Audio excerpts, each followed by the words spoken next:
G'day, mate. 40 here, and I've got some shocking news for you. I am a 56-year-old bachelor.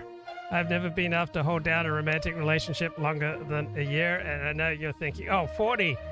I thought you were married with kids, very respectable man, pillar of the community, and the sad truth is no, not so much. Instead, I pretty much spent most of my life until probably the last 10 years just using and abusing and exploiting pretty much everyone I met to meet my addictive needs for attention, for love, for sex, for delusions of grandeur and power.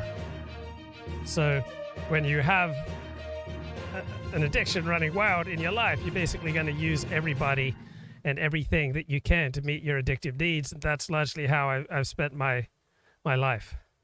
So not a terribly impressive track record that I've left behind. And so 56, still have multiple addictions, which I believe I'm largely sober from. They're emotional addictions, so they're not black drugs or alcohol or substance addictions, where you're either doing it or you don't. But I still feel my self-destructive tendencies just under the surface. I still feel like the mother hunger and the father hunger just under the surface. And so if I don't have my moral compass pointing due north, I tend to get in a lot of trouble. So a lot of troubled people like me do like a geographic change. So most people, when they hear about my story, they can't figure out why I just didn't move. Like, why was I so clueless as to, stay in Los Angeles when I got into so much trouble in Los Angeles? And Bernard says, I need a wife, man. I expect to find her in this chat. That is very, very realistic thinking.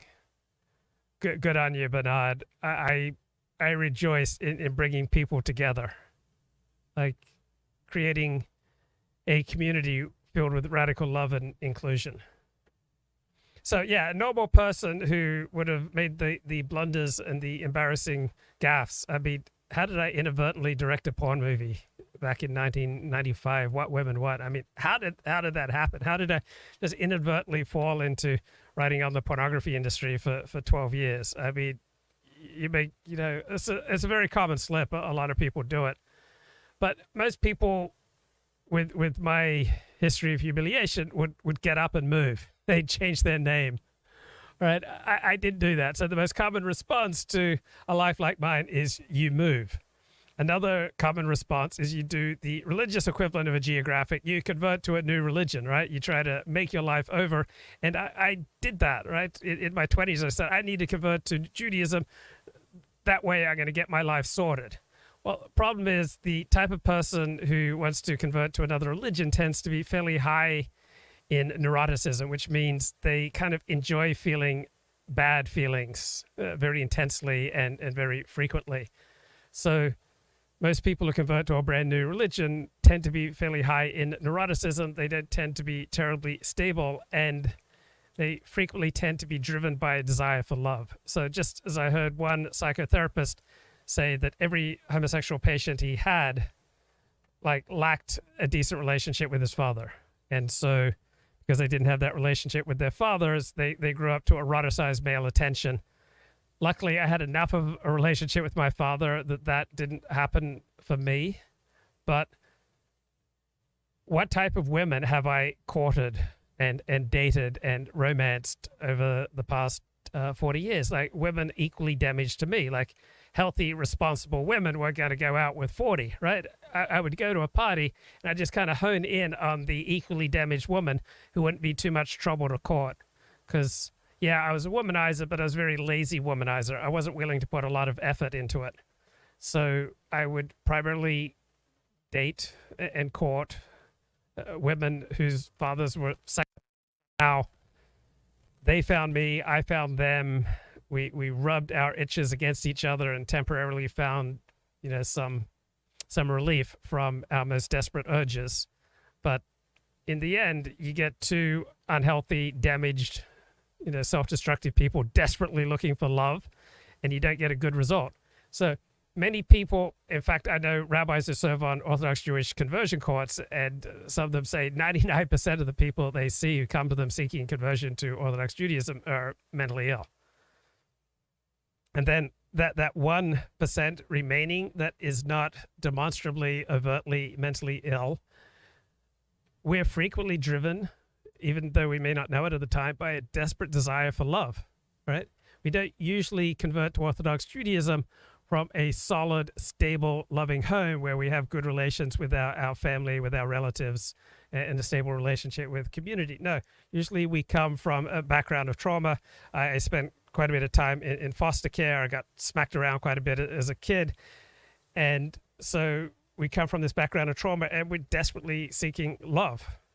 That's what drives us, desperately seeking love. I mean, why do you think I live stream such an absurd number of hours? It's not just for the glamour and excitement of speaking to 12 people live, right? It's my desperate search for love. So looking for love, right? When you're desperate for anything, it's going to warp you. And when you're desperate for love, you're going to start looking for love in all the wrong places.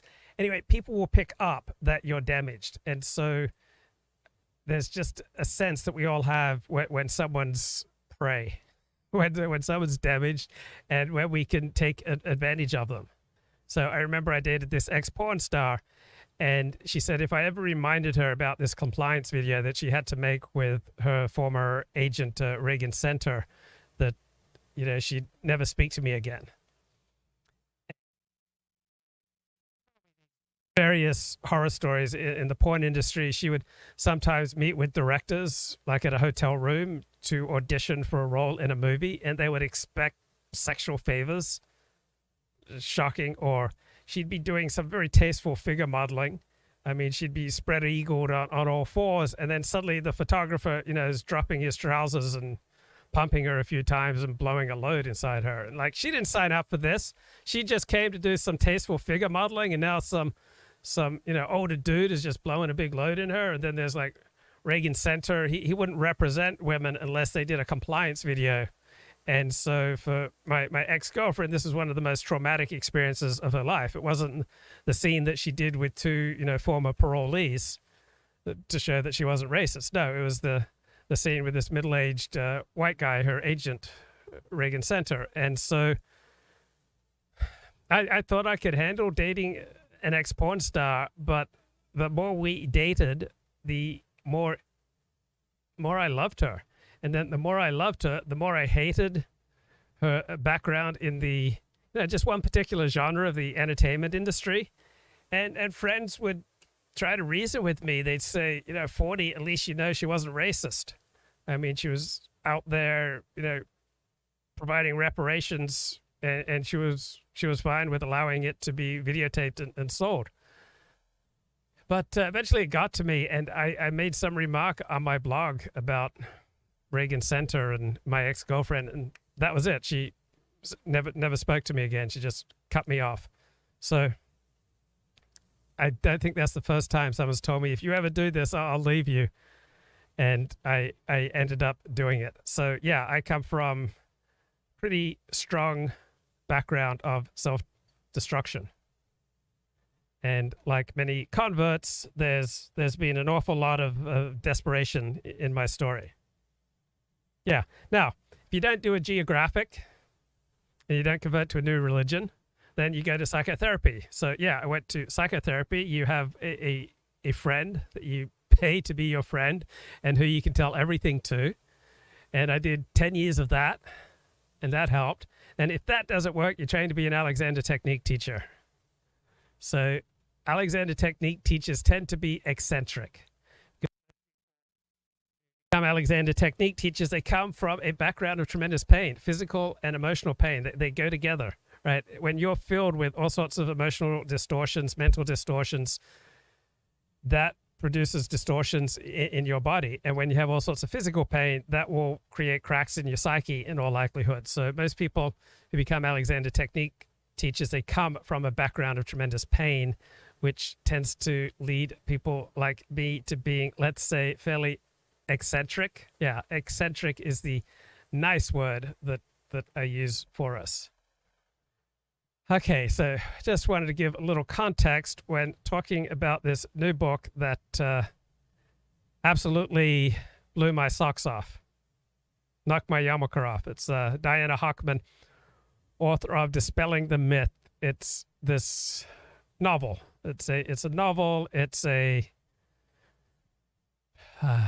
novel, let's say, inspired by real life experiences, and I was able to resonate with much of her story. Yeah, so drinking liquid black mold is definitely eccentric, but I don't know, I just felt like I deserved it. Like somehow I've attracted bosses who would verbally abuse me and throw things at me. And like a normal person would just leave, but I just thought it was the most normal, natural thing in the world for a boss to call you dick sniff.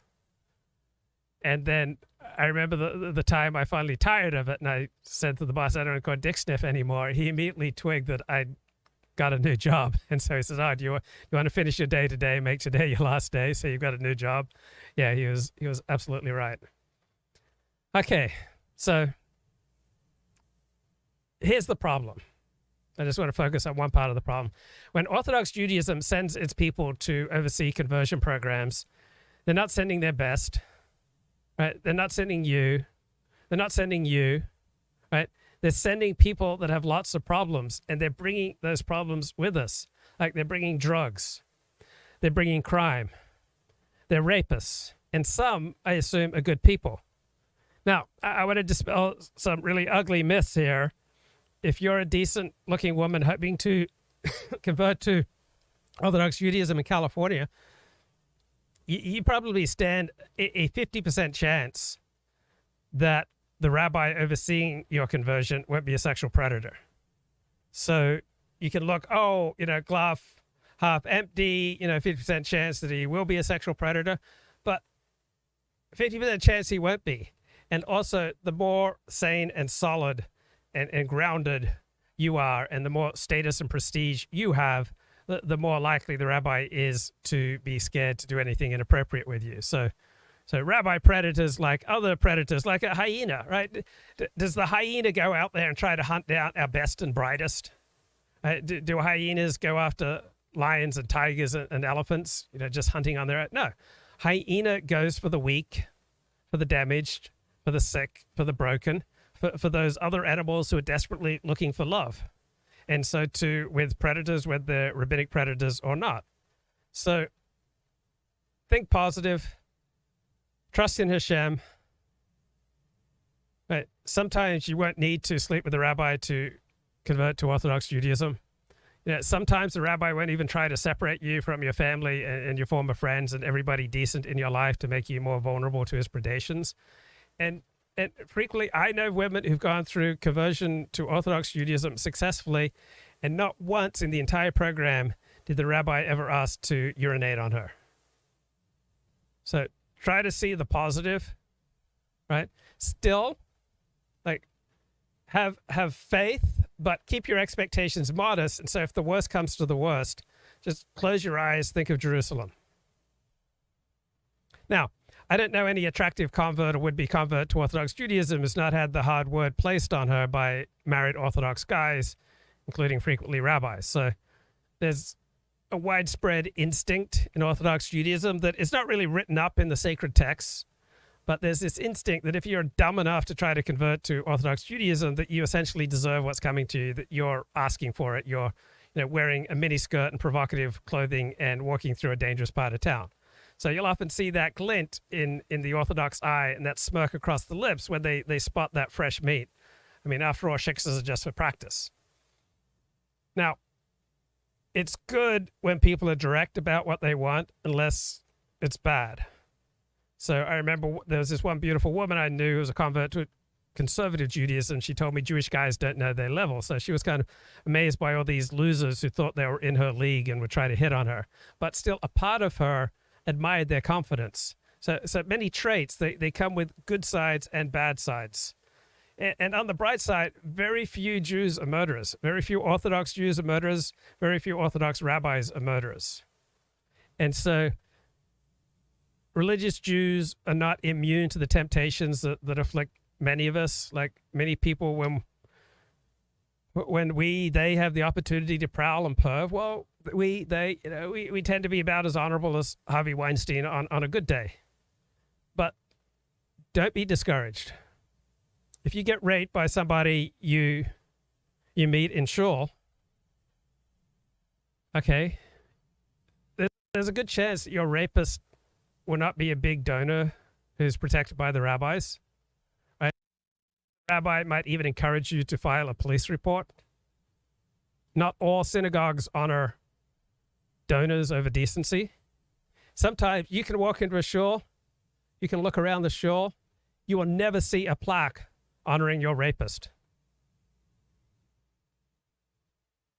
So in Los Angeles, the most powerful Orthodox rabbis have essentially formed a cozy little circle jerk.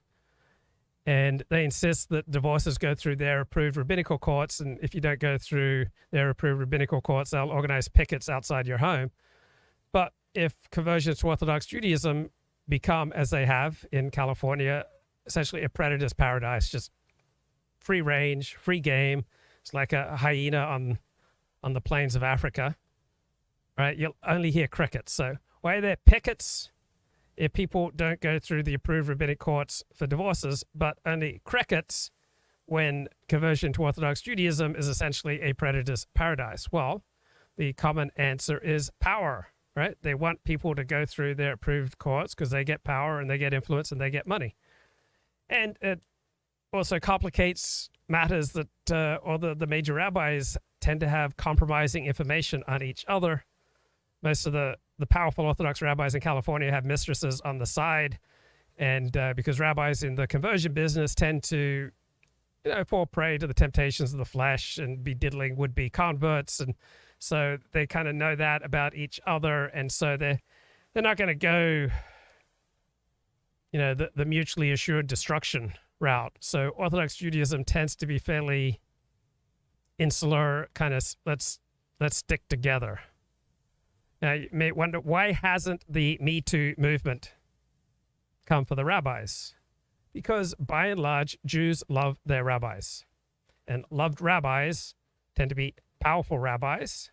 So when powerful rabbis prowl, right, just like hyenas, they don't hunt the best and the brightest. Instead, they focus on the sick and the damaged. And then who do you really want to side with? Do you want to side with the weak, the sick, and the damaged? Or do you want to side on the side with power and influence and status and prestige? Like people, number one most powerful rabbi in America, according to Newsweek magazine. Like, who are you going to believe? Your lying eyes or Newsweek magazine? Come on, bro. Also, Jews tend to be influential storytellers, right? Jews have had a lot of success in the media, and people don't like to tell stories about their own group, the negative stories, right? So, yeah, there have been dozens of rabbis who've abused kids, but this doesn't get the media attention of predator priests because, by and large, Roman Catholics don't run TV networks. By and large, Roman Catholics don't run movie studios. By and large, Roman Catholics don't run the important newspapers and periodicals. So, hush, right? What will the Goyim think if you talk out of shul, right? You don't want to be responsible for another Holocaust, do you? So I got into this novel, Dispelling the Myth by Diana Hochman.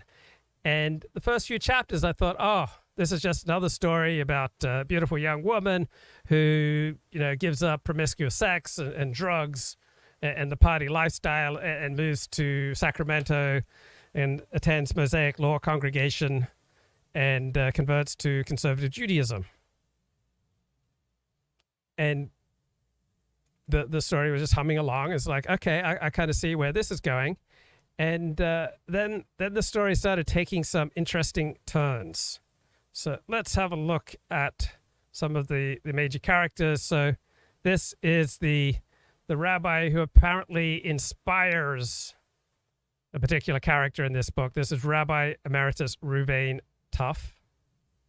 And then here's another mensch. This is Hai Kashenberg, right? So he also seems to be a creative inspiration for one of the characters in this novel. So, hi, After leaving his childhood home in Montreal, Hai Kashenberg traveled and worked in many foreign and American locales before settling in Reno, Nevada more than 30 years ago. A self-taught Renaissance man, Hai has been a key leader and benefactor in the business, civic, and Jewish communities in his adopted home. Lucky for us, Hai remains a traveling man, has a home away from home with the Mosaic Law congregational family.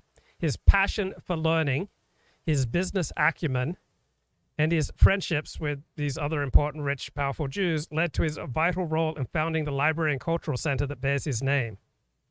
Right? And he considers the KOH LCC at the top of his long list of outstanding accomplishments. That's the Kashenberg Ostro Haywood Library and Cultural Center. And it's a fine piece of work. I mean, this is a much classier place than I remember when I was in Sacramento. I've been to Mosaic Law, and they've really upgraded. And like, how do you think you do a big upgrade, right? You need generosity. You need people giving millions of dollars, and that's just what it takes. If you want to do good, it really helps to have some money. Chodesh HaAviv it's called. Chag HaAviv. So therefore, if we didn't have a leap year, we'd fall behind every 3 years a month, every 6 years 2 months. Before you know it, we'd have Pesach in January. That certainly wouldn't work out. And so, therefore, that's not what the Torah wants us to do. So therefore, we have a Pesach. Where we have the holiday of the parashas that have to double up. During the leap year, it doesn't have to double because you have this extra month. So instead of having 354 days in the year, 384 for that particular year, and that's how it equalizes out. Okay, I don't know about you. I just find it's helpful to kind of get refreshed and essentially bathe my soul in the well springs of Torah, because there's some dark stuff in this novel which may be creatively inspired by some things that happened in real life. So we'll periodically take a break from the darkness and kind of look on the positive and learn some Torah here as we move along. This compelling new book is called Dispelling the Myth. Okay, so Diana writes, on this Saturday, a man who I'd noticed previously at Rabbi Bennett's table, that was, this seems to be a character inspired by Rabbi Reuven Taff, so he's been renamed Rabbi Bennett. Okay, this man seemed to be in his mid-60s, maybe much older. Saul Sonnenberg was his name. So this is a novel. I'm just guessing that there's like some sort of creative process going on where maybe there's, a little bit of the story of Hai Kashenberg that becomes, transmuted and enjoys the healing power of art. I don't think I've spoken to you enough about the healing power of art. So what Diana is doing here, it's not just a story about drugs, promiscuous sex, rape, and rape, and then just rape, and then sexual abuse, and psychiatric breakdowns and manipulation.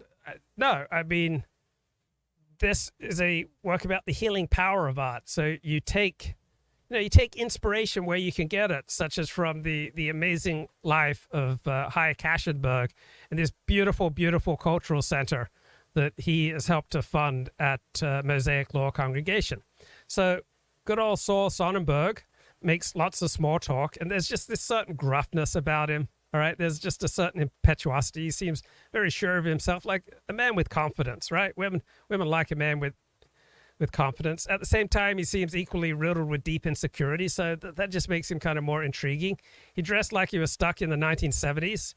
He wore suits the way traveling salesmen wore suits, funky colored humongous ties and plaid plants.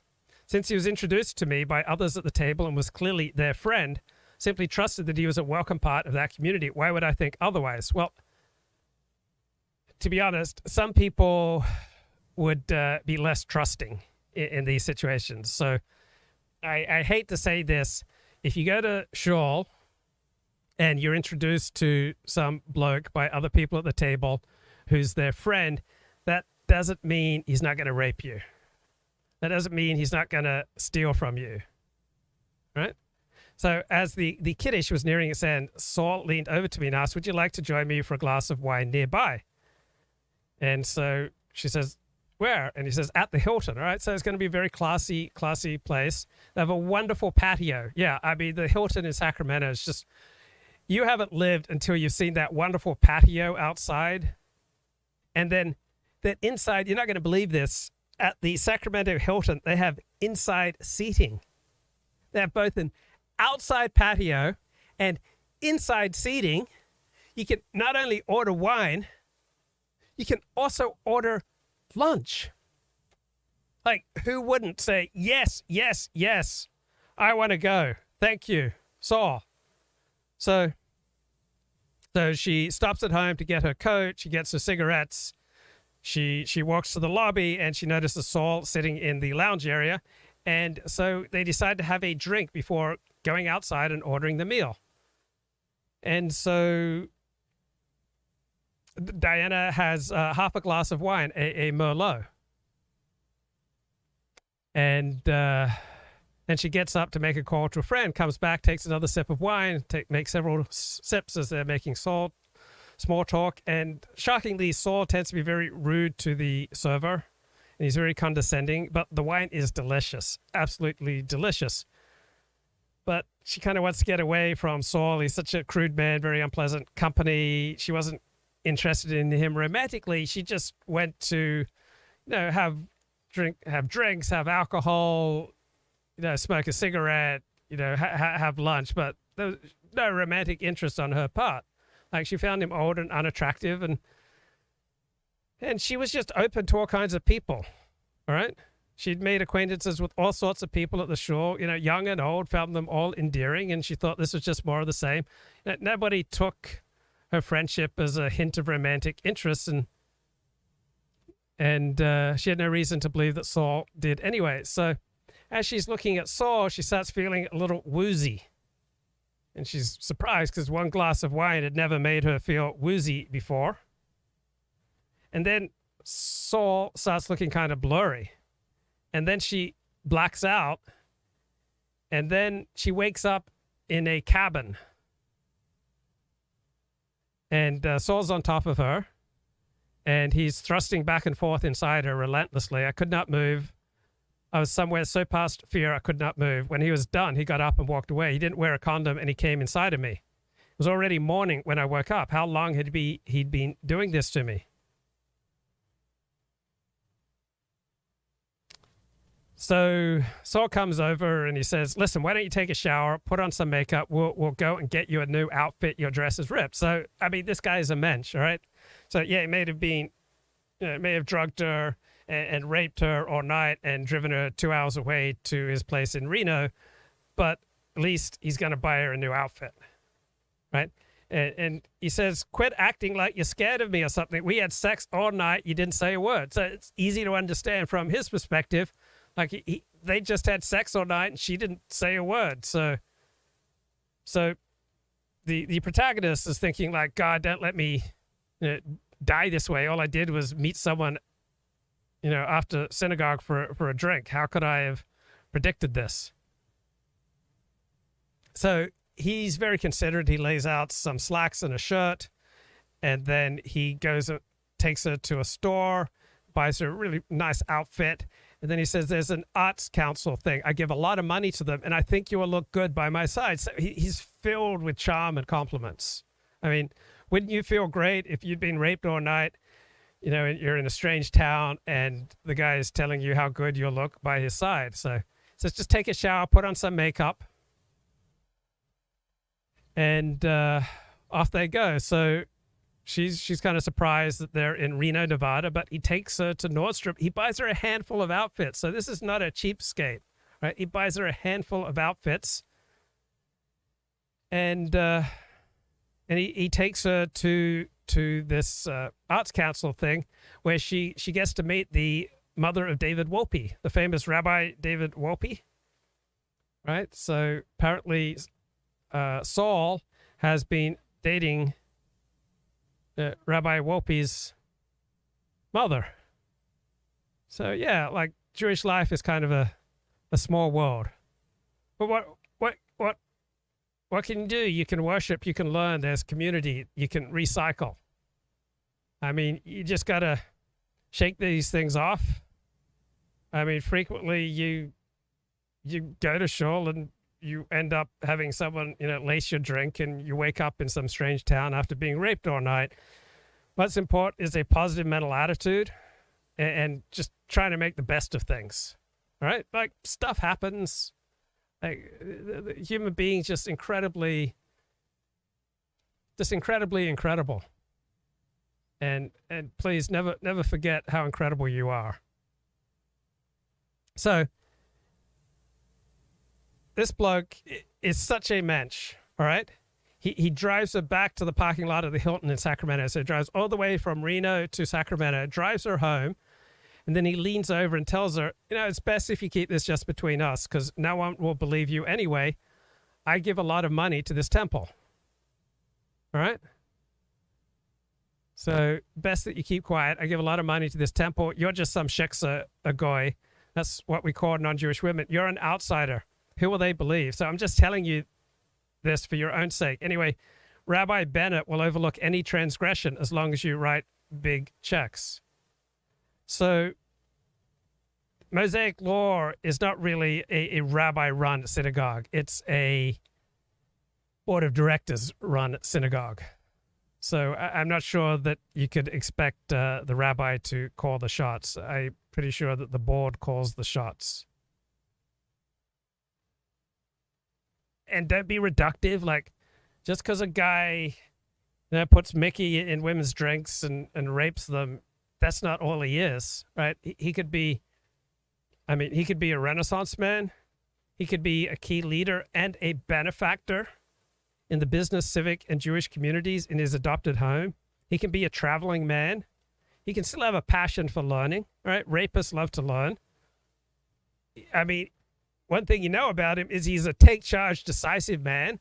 And so it's bad when you apply those qualities to rape, but it's good when you apply those qualities to other things. So we shouldn't be reductionist, right? People can have all sorts of acumen and friendship, and they can write big checks. So let's try to remember that, people are complicated, right? And Diana, the protagonist, says, yeah, he has a point. I remember I was in high school. There was a girl in my class. She got gangbanged, and her mother said, you probably should forget about it, right? I think we've all gone to a school dance and been gang raped. So it just doesn't really pay to report these things, right? People just paint you as a whore. They'll demean you, and these guys will retaliate. They might bring you further harm. It's good thing I put you on the pill. We'll get you tested for pregnancy. If you need some penicillin, we'll get you that. Just chalk it up to a bad experience and put it out of your mind. So our protagonist goes to the emergency room. She's feeling suicidal, and she does this voluntary check-in. And then what's important after you've been raped all night is that you make an appointment to see your rabbi so that you can flesh these things out. So she makes an appointment a few days later to go see her rabbi.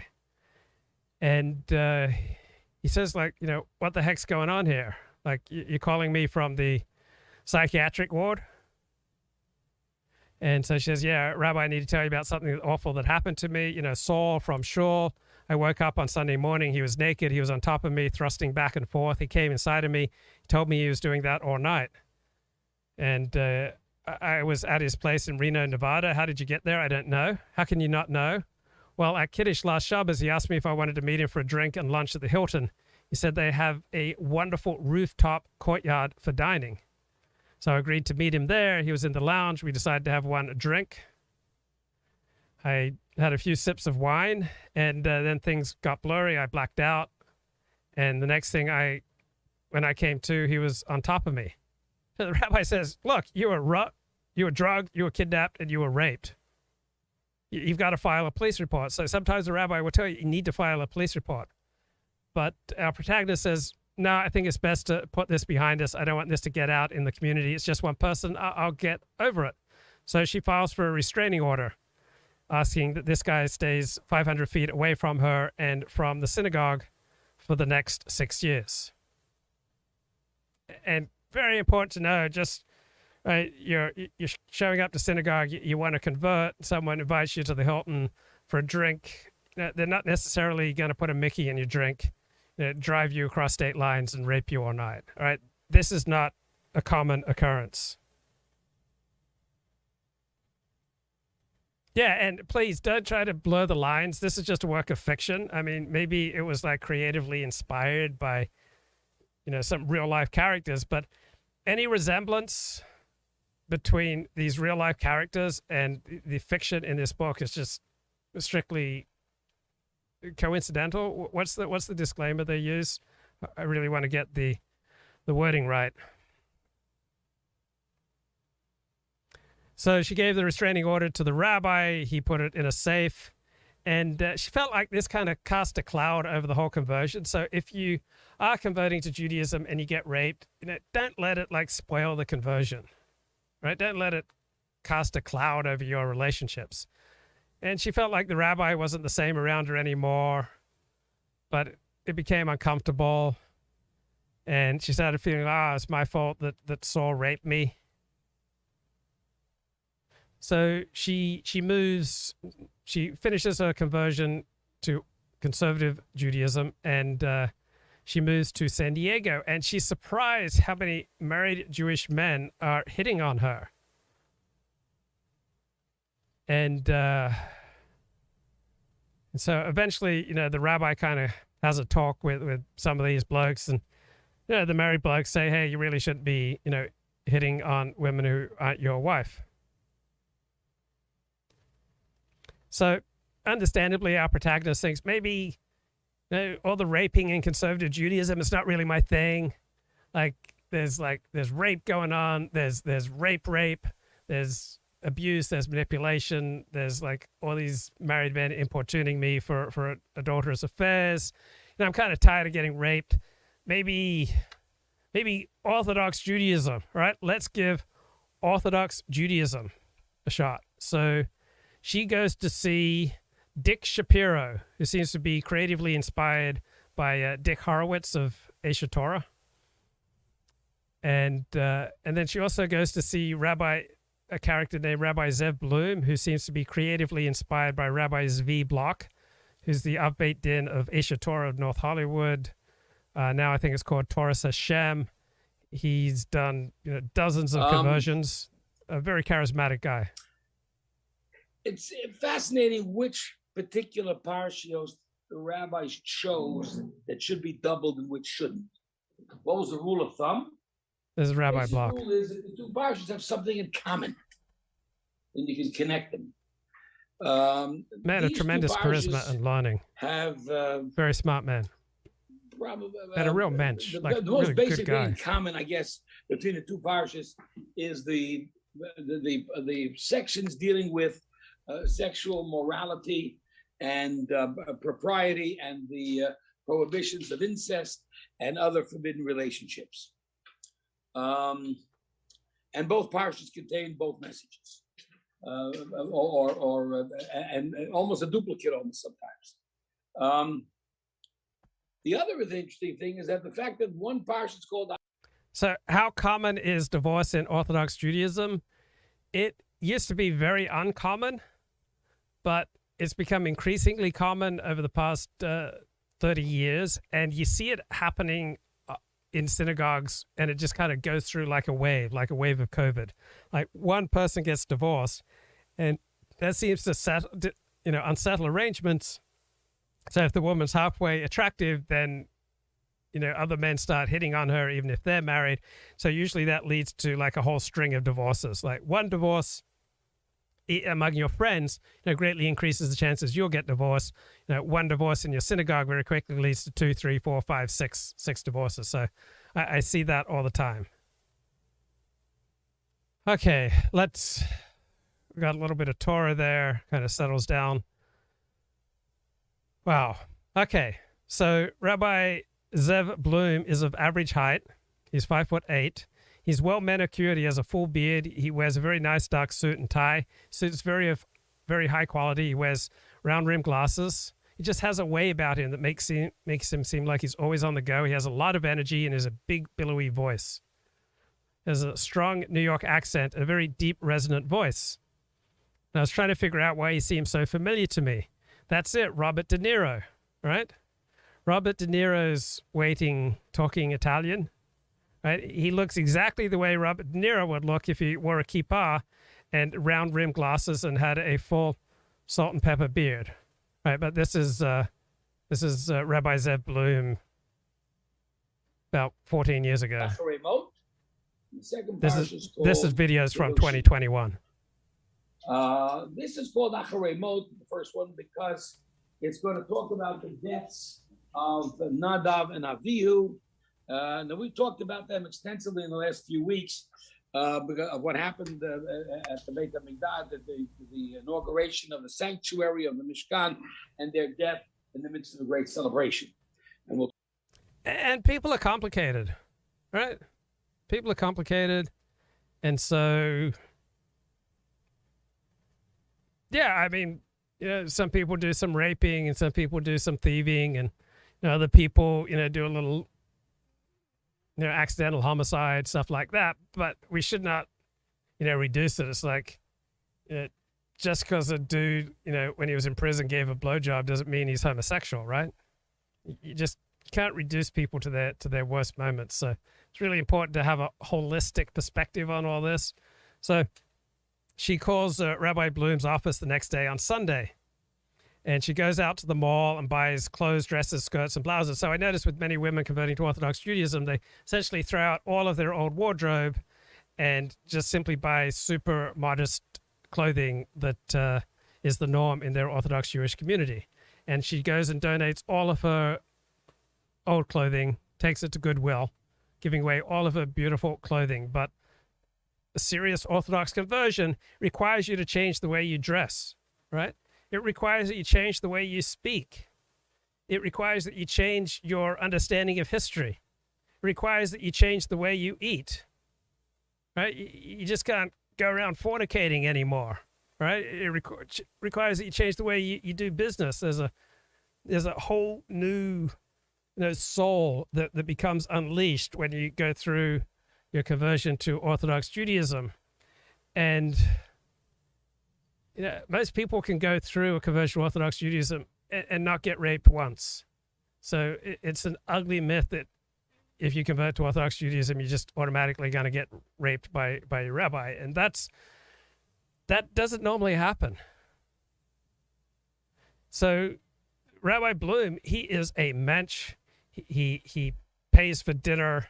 He, drives it to Santa Monica. All right. I mean, he didn't have to drive it to the beach. All right.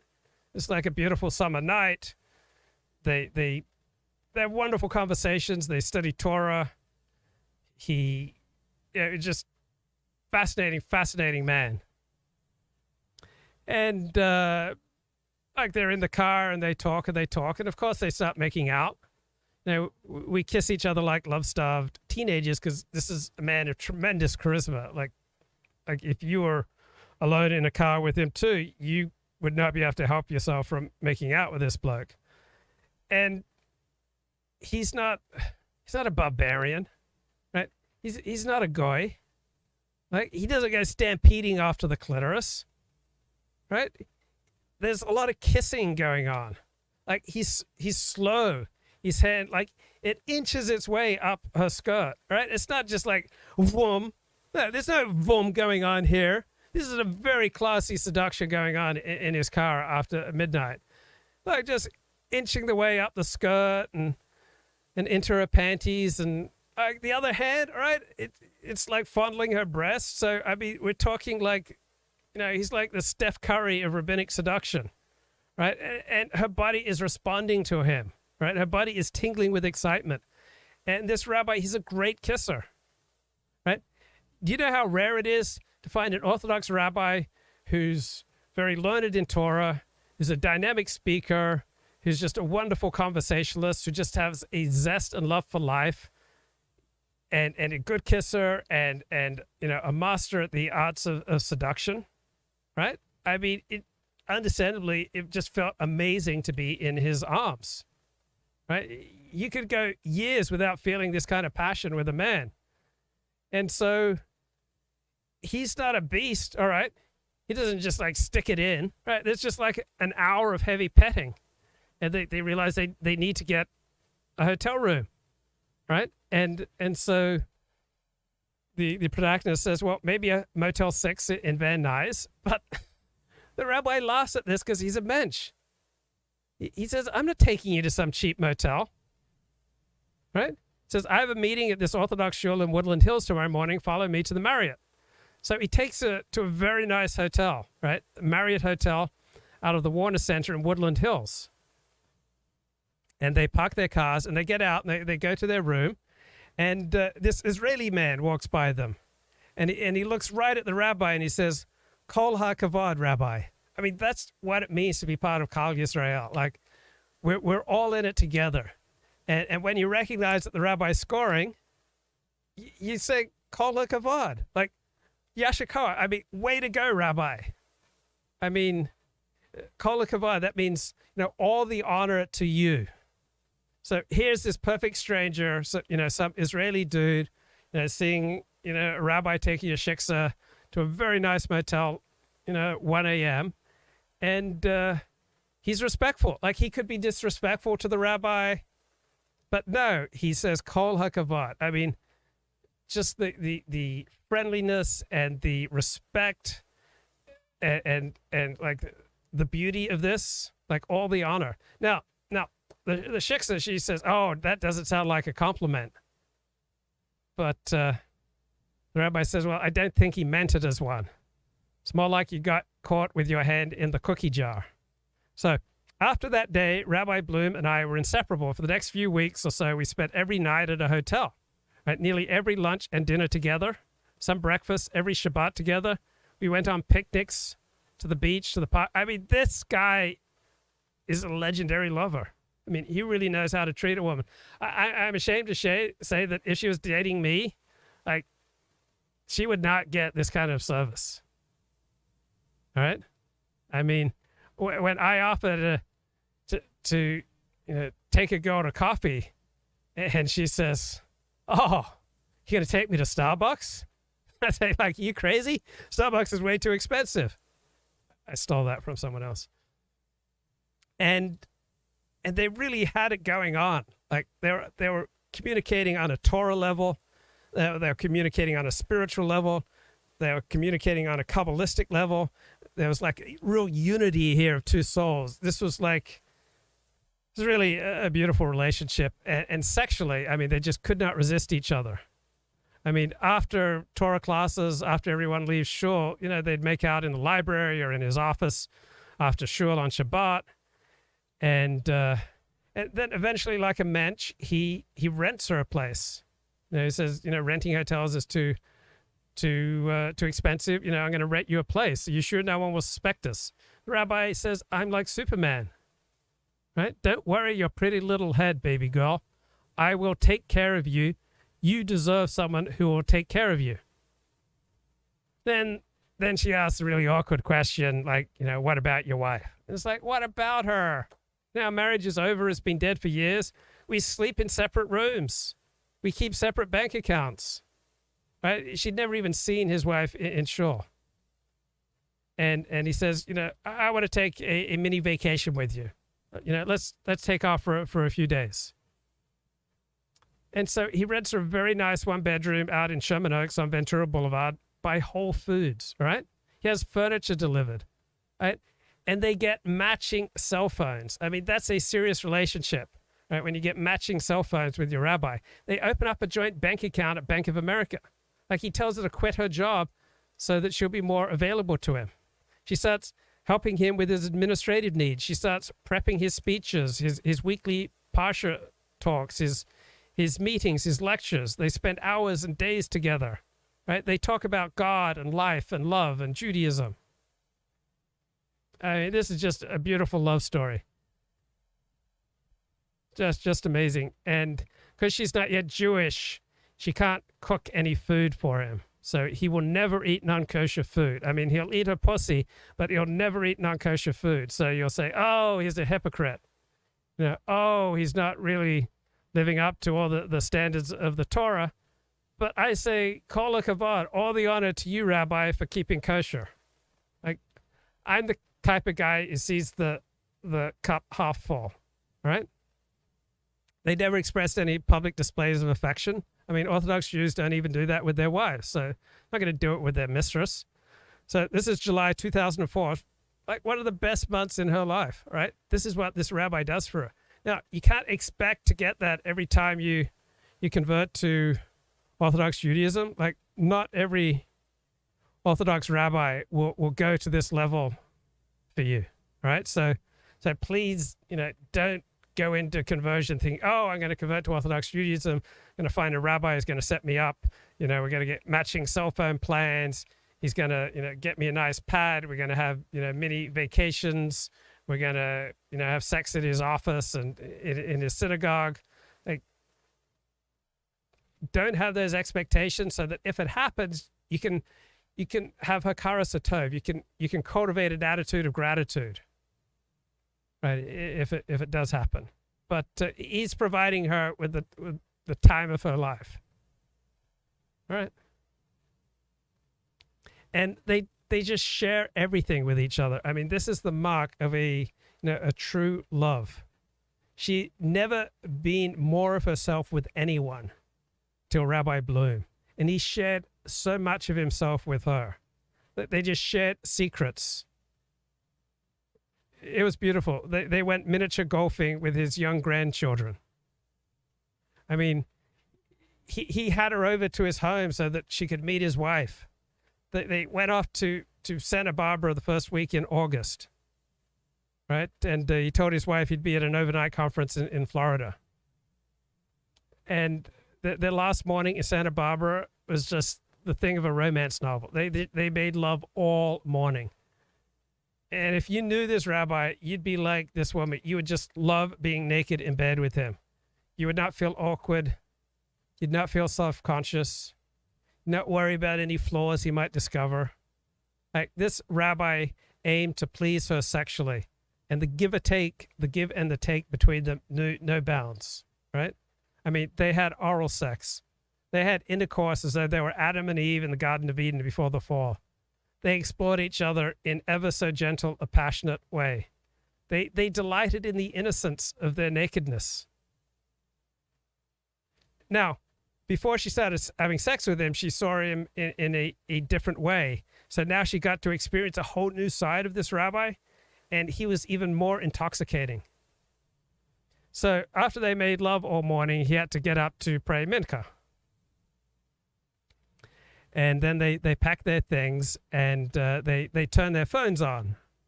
And his phone just starts ringing off the hook. And for the first time, the rabbi seems to be bothered by some of the messages he's receiving.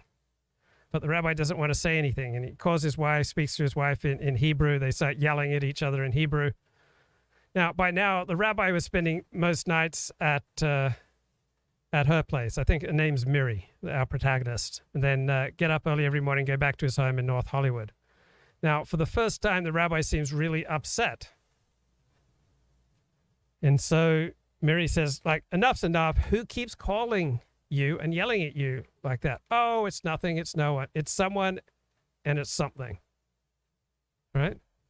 So Miri had been telling herself that what she'd been doing was not wrong. The marriage said his marriage was over, but now someone was calling him, and it did not sound like someone who did not care. So Miri had never been with a married man before. Never meant to be with a married man. So now she starts feeling as though she's hurting someone else, and she doesn't like that feeling. No, it's not my wife. She doesn't care. Well, then who is it? It's nothing, sweetie. Sweetie, baby girl, we just had a wonderful time in Santa Barbara. I love you. That's all that matters. Phone rings again. Frantically, he sends it to voicemail. So Miri grabs the phone from him, and she plays the voicemail. And there's a woman's sultry, sexy voice. Zev, this is Hannah. You haven't been calling me lately. I know what you're doing with that woman Miriam from class. You think no one knows, but I know what you're up to. Have you told her about us? Well, I love you still, and I'm not giving you up. Now, that's pretty shocking. All right? Pretty shocking when this happens. All right? And like, you think you have this special relationship with your rabbi, and it turns out like the bloke's bloody like two-timing on you. I mean, the wife doesn't count, of course, right? The wife doesn't count, but like now, Hannah. And so Miri doesn't feel very good. Like, I thought I was so special. I thought I was unique. I thought I was the first. I thought you loved me like you loved nobody else. Silly me. Like, calm down. I do love you. You think all of this is because I don't? Well, who is that? What is she talking about? The rabbi says, look, you'll never forgive me if I tell you. You just won't understand. Look, there's a perfectly reasonable explanation. Once you hear things from the rabbi's perspective, you'll have more understanding. My wife and I started having problems years ago. Really our whole marriage, just trouble. I think she's not the right woman for me. But 7 kids into it, what am I supposed to do? She gave me 7 beautiful children. So understandably, about 20 years ago, I started dating one of the students in my class, Abby. She was converting. No, she's Jewish. She just came along to do more learning. And so I really gave her some learning, pretty good and hard. And she decided, with all the learning that I gave her, like repeatedly, sometimes all night, she decided to become frum and to become an Orthodox Jew. So, look, there are many ways of teaching Torah, right? You can teach Torah via Zoom. You can teach Torah by putting your lectures on YouTube. But some rabbis contend that the most powerful way of teaching Torah is with the tip of their penis. So Rabbi Bloom was teaching Abby very powerfully with the tip of his penis. And this wasn't just a fling, right? They had a 15-year relationship, right? This is solid. And yeah, Abby got pregnant once, but the rabbi was there to pay for her abortion. And his wife never knew about it. She didn't need to know about it. Well, at least not until the end. And then his wife finds out about it. She was not nearly as understanding and considerate of the rabbi's needs as she should have been. Like, all hell broke out. At least she never knew about the abortion. So this woman, she had to get banned from shul. Then the poor rabbi's kids found out, and it was a disaster. And we had to talk to the head rabbi. It was all very bad. And me and my wife have been having, sleeping in separate bedrooms ever since. And like, his wife won't have sex with him. So this all ended 5 years ago. And he's just completely devoted to the shul and completely devoted to Miri. And he never really liked Abby, right? He never really liked her as anything more than a congregant. It's just that he just went to her place once. He was going to put up her mezuzah and give a blessing. Like, it's really important. It's really a nice thing to have your rabbi over to give a blessing over your mezuzah. And oh no, this is not Abby now. This is Hannah. Okay, this is Hannah. So he's just going over there to do a deed of kindness and say a blessing. Right, to do a blessing over the woman's mezuzah. Like, it's happened to all of us. Like, the number of times that I've gone to some woman's home to, help her put up a mezuzah, and one thing leads to another, it's incredibly fraught. Okay, so she wants a blessing for the mezuzah, and then he gets over there and gives a blessing, and then Hannah, she throws herself at him. And the poor rabbi, he was desperate, all right? He hadn't had sex in years, and Abby and he had broken it off. He'd promised his wife he would not see Abby anymore. So he's lonely, he's heartbroken, he feels empty, he's stuck in a loveless and a sexless marriage. He's trying to fill his time with teaching Torah and study of Torah and doing mitzvahs, but there's still an ache in his heart. And now, you might say, well, her voicemail doesn't sound like she's a past tenser. Well, you don't understand. Hannah's very involved in the shul. She's this woman, Meshugana. I mean, such a headache. I mean, I just can't get rid of her. She's threatened to tell my wife, so I still help her out sometimes.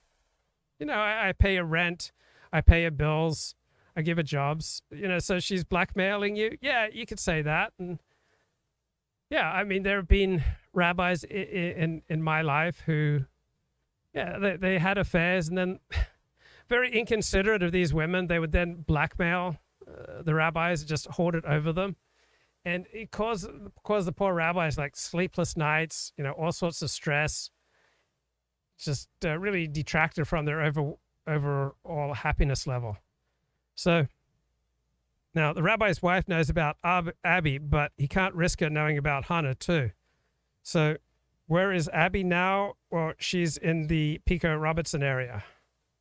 Now, do you still talk to Abby? Yeah, sometimes she calls me when she needs help. I buy her shoes and I buy her special clothes for the Jewish holiday. I mean, what a man. She doesn't just abandon this woman after a 15-year relationship. He pays for her abortion. He takes her calls. He buys her shoes. He buys her clothes.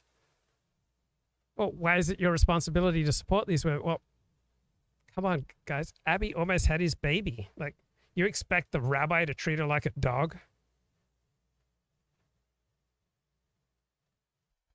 Now, you may think that, oh, Miri's not special or unique to the rabbi, but that's not true. The rabbi truly loves Miri. Like, this is not just a sexual fling for him. With Miri, it's different. And he says, you know, Miri, I love you, and he can't stop crying. And she's all, oh, yeah, you love me, and you love Abby, and you love Hannah, and God knows only who else. And who else do you see on your overnight excursions in Florida or New York? I mean, you're just being Meshuggah now. Like, whole problem is this woman should never have transgressed his boundaries and checked his voicemail. So Miri just totally overreacts and says, I'm going to go seek out, you know, Dick Shapiro, you know, Richard Horowitz with Aisha Torah. And Rabbi Bloom says, yeah, I know Dick well. He contributed a lot of money for me to build this shul. And, you know, Aisha Torah Rabbi Nachman was my teacher and friend. Dick loves Aish. Rabbi Nachman put us in contact. But, you know, then my wife blew it, right? We had this fundraiser gala, and in very typical fashion, she made a scene. You know, it was all very bad, and he's kind of soured on me ever since.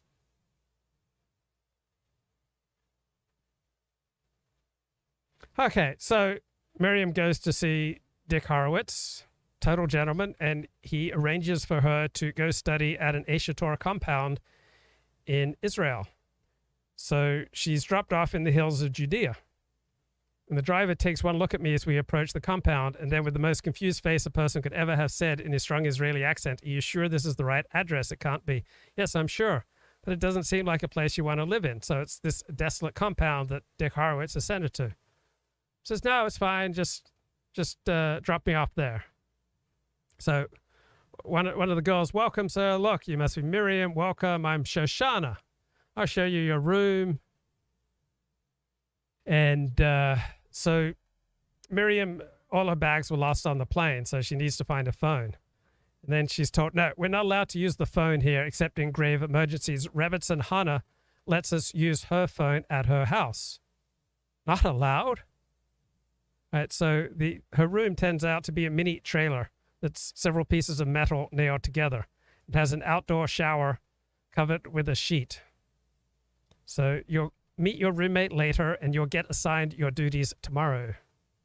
Duties? Yes, we all have duties. And where is Rebbetzin Hannah? Oh, she lives up the way. We see her sometimes if we are assigned to clean her house. Mostly she comes down to teach us a class. Now, Miriam, you're very welcome here. The only thing, right, the only downside to this desolate compound in Judea is you have to be very careful of Arabs jumping over the fence and throwing rocks and shooting guns. And so what do you do in these instances? Well, you have faith in Hashem. We just hope that they don't do something worse. So Miri says, how do I get to Rabbi Hannah's house? Shoshana speaks up, we're not allowed to just go up to her house. Miri says, I don't have time for this BS. Where's her house? So she walks up the hill 2 miles. She's kind of stunned that Dick Horowitz, a wealthy Beverly Hills Jew, is supporting this squalor. I mean, is this what he finds intellectually honest? I mean, whoa, look at this beautiful home that Rebbetzin Hannah lives in. So now Mary's like all angry, and she knocks at the door, and this thin woman dressed in very bohemian chic, great style, answers the door. She wears a big turquoise necklace around her neck. She has beautiful rings, beautiful, beautiful home. And Mary, very direct, says, "I need to use your phone. My luggage was lost." So she gets her luggage, and she decides, there's no way I can stay here. We'll talk about that again briefly. And it wants to talk about the deaths of these two sons, just in a passing remark. And yet, even though we're just saying it in a passing remark, nevertheless, that's the name. It's as if, let's say, you wrote a book about, you wrote a book about, let's say, cars, right? And one particular chapter dealt with the mechanics of the cars, and you called the book Mechanics instead of Cars. It was kind of strange. But that's what it is here. It's called Acharemot when like, you can see how anyone could just be completely swept away with this rabbi's charisma. I mean, I only thank God that I've never been alone in a car with him, after midnight. I'd hate to think what might happen. So our protagonist picks up a luggage, goes to a new place that I think Rabbi Bloom arranges for. A very, very considerate man, and it's an absorption center, right? So roommates don't have a separate bedroom, but beggars can't be choosers. And she goes into a new room, and there's a young girl lying on a bed. She's obviously American, very pretty young girl, but somewhat disturbed, not in her right mind. She's just staring at the wall. And eventually the girl speaks, says, "I'm not even supposed to be in Israel. I just came here a month ago." So she's a thin, very tall girl with brownish blonde hair. And a man walks in. He's redheaded and bearded. Seems a little embarrassed. He looks at me and says, "I'm sorry, I didn't know Jessica had a roommate. She's been on her own for the past 2 weeks. I just arrived today." And he gives her a key. "Oh, right. Who are you?" "Well, it's a long story. Well, Jessica's from the United States. She used to go to my synagogue. I was a rabbi in an Orthodox community, and I met Jessica, and I fell in love with Jessica. And she booked a flight to Israel a month ago, and I found out she was staying in a hostel. So, like I meant, she flies in right away, and he finds her, and he arranges her to stay in this outreach center until we figure things out. Like, things get complicated. So the rabbi says, "Look, I'm divorcing my wife. I'm leaving Orthodox Judaism, and like, his Orthodox Jewish community is not nearly as understanding as it should have been. I mean, what a horror story. These women, these wives, these communities, not nearly as understanding of adulterous rabbis as they should be. Like, his Orthodox community, did they surround him with radical love and inclusion during this difficult time in his life? No, they ostracized him. So the Orthodox rabbi quits being Orthodox and quits being a rabbi. He abandons Judaism, but he's still worried about this girl, right? Because she was cutting herself last night. So, that's why I've been staying here, to make sure she doesn't hurt herself. So the whole time, Jessica is just kind of staring into blank space. She's Jewish, right? And she used to babysit our kids when she was 14. I mean, we've all been there. Like, you get a babysitter, and he's been in a relationship with her since she was 14. But he's not the bad guy here. That's what you need to understand. She was the one who would hit on him. Like, he was just trying to stay on the derrick, right? He was just trying to do the right thing. But this girl, she would flash him her boobies when his wife wasn't around. Like, she'd lift her skirt up and let him see her naked. Like, she was precocious, right? And she's beautiful. So the rabbis very responsibly got her an IUD, because the pill doesn't always work. It was a little awkward because her father was a big financial supporter of the shul, and his wife kept getting pregnant, but the girl, thank God, did not. Well, the last 3 babies tended to make Jessica very upset. You know, the wife's getting pregnant. She's not getting pregnant for some reason. So Jessica, understandably, she wants to have a baby with the rabbi. And she says, unless you give me a baby, I'm going to out you. So one day, the rabbi and the babysitter, they're having, very passionate sex. And the rabbi is teaching her Torah with the tip of his penis. And the wife walks in. And the wife, you think she's understanding? You think she's compassionate? You think she says, oh, my poor husband, he must be so confused right now. He must be so, disconnected from the Torah. He just needs to study more Torah to, get his head back on straight. No. His wife's not understanding at all. Like, she just snaps. And then she makes him choose right then and there. Right? And so, of course, he chooses his wife. Now, Jessica, the babysitter, you think she's understanding about all this? No, she just loses it and decides to run off to Israel because she's in love with the rabbi. She's a trust fund baby, but she doesn't really understand life. And the rabbi didn't know where she was until she called him threatening to kill herself. Right? So the rabbi is a total man. She takes the first plane out, and he's just been trying to figure out what to do ever since. And now Jessica's father, not nearly as understanding as you would have expected. Like, where's the compassion? Right? Her father won't take her calls, won't take our calls, won't take his calls.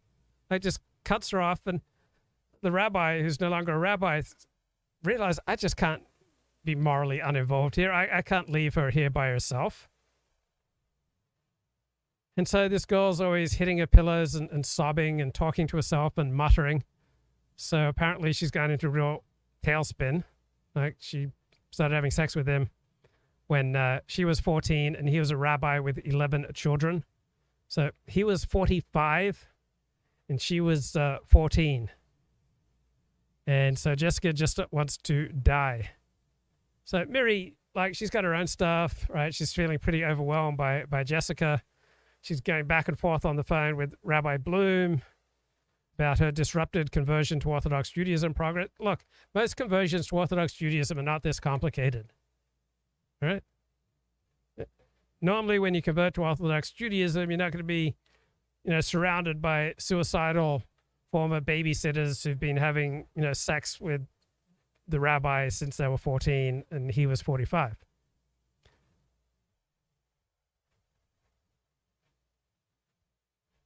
So Jessica's boyfriend, the former rabbi, Ben, sits down with her and says, look, I know you think bad of me. I don't blame you, but I really do love her.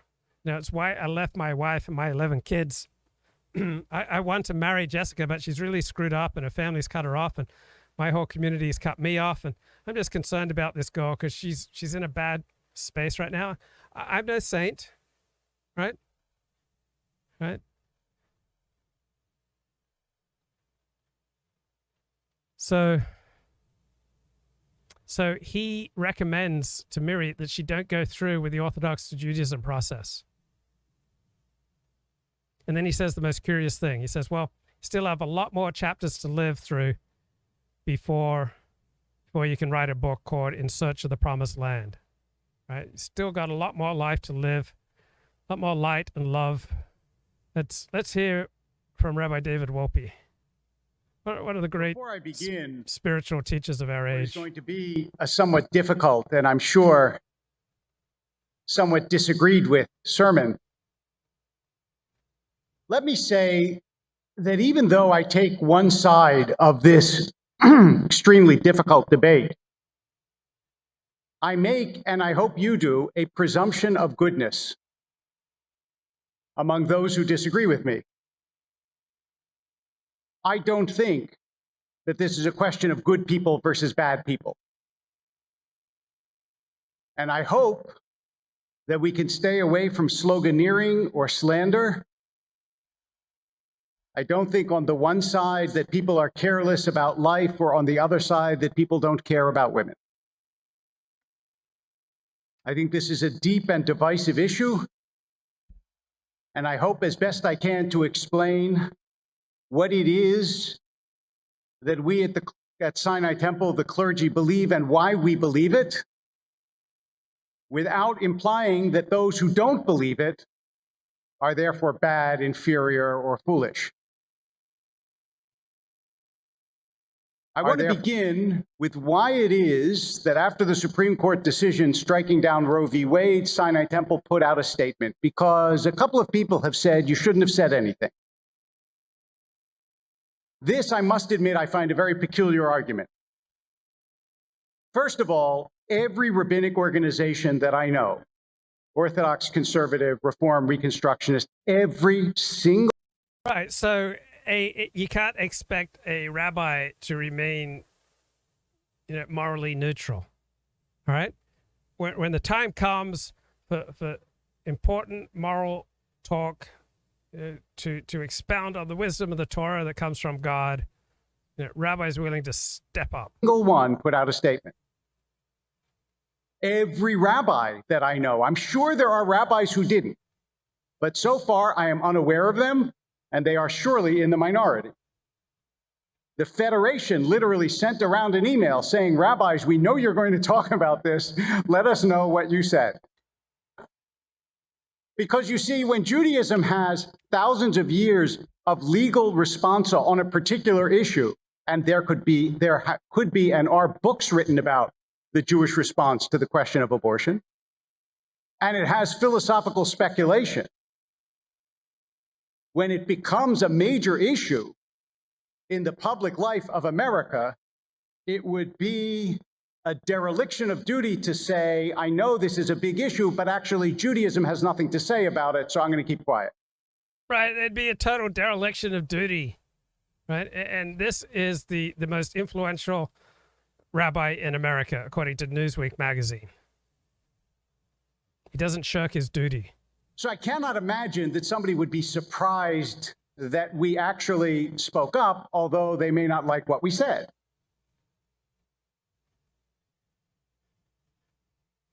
First, let's start with what happened, which is that the Supreme Court turned the issue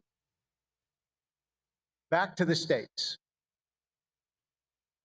The reason that that is a problem, because after all, that just means that the people can decide, has three separate pieces.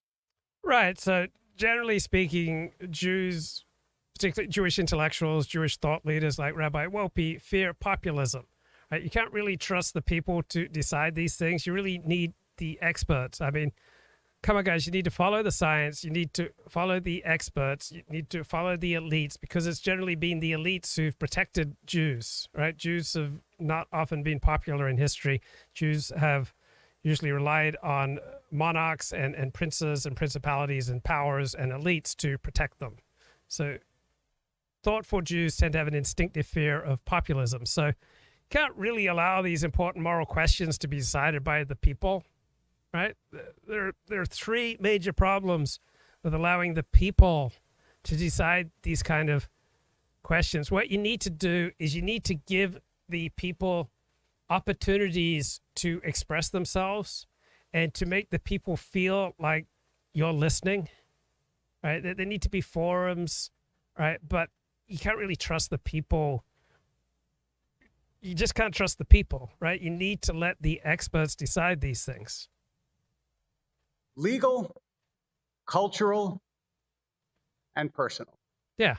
There are legal, cultural, and personal problems with allowing people to vote for laws, right? There are legal, cultural, and personal problems with allowing, people to practice, untrammeled democracy without elite supervision, right? It's so problematic to allow people to vote, whether or not abortion should be legal. Just really, really problematic. First of all, Jewish law is unequivocal about one thing. It is not murder to have an abortion. Totally, totally unequivocal, except for those rabbis who say it is murder to have an abortion, right? But it's totally unequivocal, except when it's not. Okay, so yeah, there are plenty of rabbis who hold that abortion is murder. Orthodox Jews overwhelmingly don't have abortions. Orthodox Jews traditional Jews, in consonance with the Torah tradition, regard abortion as killing, and some rabbis regard it as murder. But it's unequivocal that the Jewish law does not consider murder except for when Jewish law does consider it murder. But except for those occasions where Jewish law considers it murder, it's absolutely unequivocal that it doesn't consider it murder. Though it always does consider it killing. Although there are traditions, not Jewish, that believe that from the beginning, because of the Torah, Judaism explicitly rejects that view. Explicitly rejects that view, except for when it embraces and endorses that view. But aside from the times when it embraces and endorses the view that it's murder, it just explicitly, categorically rejects that view. There is a passage in Exodus that says that if a man strikes a woman, causes a miscarriage, he is fined. And the reason that he's fined is because although murder is a capital offense, it's not considered murder. Even Rashi says so. That's an important groundwork for this, because those ideas and philosophies and religions that equate abortion with murder, we should know are not our own. Yeah, totally not our own, except for when they are. But yeah, he's absolutely right. We totally not our own, except for when they are, and plenty of rabbis regard abortion as murder. But aside from those rabbis and those decisions in Jewish law, it's just totally foreign to Judaism, except for when it isn't.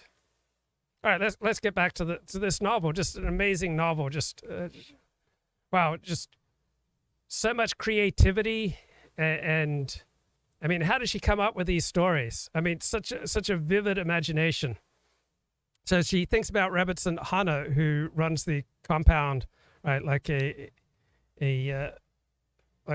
slave house, right? A charlatan, just some American opportunist who decided to move to Israel, run a scam. She made a little center look good on paper while attracting non-Jewish girls from America to bring them to Israel to convert them, knowing full well that they had nowhere to go in the country as non-Jews. When they abandoned the quest, she lost nothing, while they may have lost their hope and soul. But meanwhile, they served as a terrific source of revenue and slave labor. This is the scheme promoted by Richard Horowitz and H. HaTorah. So our protagonists think, I'm supposed to convert to Orthodox Judaism. I've already converted through the conservative movement. Some things have happened that have made me doubt my choices. But, I jumped from the frying pan into the fire. I got involved with the converting rabbi. It turns out he's a player. I found a place that converts women. It looked good on paper. It turned out to be an Amish compound with a charlatan. So I leave there. I spend my first Shabbos in the old city at a hostel. I check in here. My roommate's a young girl, suicidal, because her Orthodox rabbi boyfriend, who she's been sleeping with since she was 14, has nicked her up pretty bad. And she muses back to how Rabbi Bloom would invite her to his own home on Shabbat. I used to think he must secretly hate his wife to be willing to be so cruel and inflict such pain. Would you invite your mistress over and have your wife serve it? So I don't know about you. I would think every family's different. I'm not going to sit here in judgment, but please share in the chat. Do you invite your mistress over for Shabbat meals and have your wife serve her? Or do you think that's like cruel to the mistress, cruel to the wife? Like, what does Emily post? I mean, what are the best books? What do the experts say about the, not just the ethics, but just the whole gestalt of inviting your mistress home on Shabbat and introducing her to your family and to your kids and to your grandkids, right? It's complicated, right? I mean, yeah, you could say, oh, this is sadistic, this is demeaning. But, I mean, maybe the wife was demeaning him too. Maybe she was demeaning him publicly. Maybe she was embarrassing him. Like, maybe he was just trying to prove he was interesting, that he had appeal to women. So Rabbi Bloom does not abandon Miri, right? He sets her up with a woman named Carol, who's already converted to Judaism. And you're going to be shocked at this. Carol has a home full of cats. And Carol's a little bit off. So, yeah, you might wonder, maybe these women started out relatively normal, and then some guys get a hold of them and fuck them up in the head, and they're never the same. Or Carol can't stop gushing about how much she loves Rabbi Bloom. And so Miri is listening to her heartfelt arias and the whole time thinking, wow, this guy just has a squeeze everywhere. That men like him, wow, they live as though no one woman can ever fulfill all their needs. So next day after shore, it's kiddish time, but Miri does not get raped after this kiddish, all right? So she meets a Jewish girl who's estranged from her family. The Jewish girl's fallen in love with a Palestinian boy, decided to run off with him. They were both barely 19. Her parents took their baby from her. They've been fighting in court ever since. So she's in love with a Palestinian boyfriend, wants to be with him, but she's afraid her family will kill him if she stays with him. So she's miserable and she wants to kill herself. But she comes to Sfat to get away and to pray and to figure things out. She's ready to abandon Orthodox Judaism. Her parents have disowned her. They've taken her baby. Now, Miri starts thinking, maybe Orthodox Judaism isn't the right thing for me. And at that moment, she looks out and she sees sleazebag Zach from Mosaic Law Congregation. So he's stepping out on his wife. Yes, it's all nonsense, I think to myself. And she's thinking, wow, we live in the holiest city on the entire planet, Jerusalem, and you don't even need to leave our building to find prostitutes, drugs, slumlords, fake universities, a burgeoning sex cult run by a stateless Jew. After Havdalah, they leave Rabbi Bloom at the wall, and we look around the old city of Jerusalem, and they find a secret society full of Shlomo Kalabach folks who've convened in an underground tunnel. They're singing, they're praising God. There are lots of naked women and men sprawling about, a lot of drugs. It's kind of a seance, a Havdalah, and a sex cult all going down.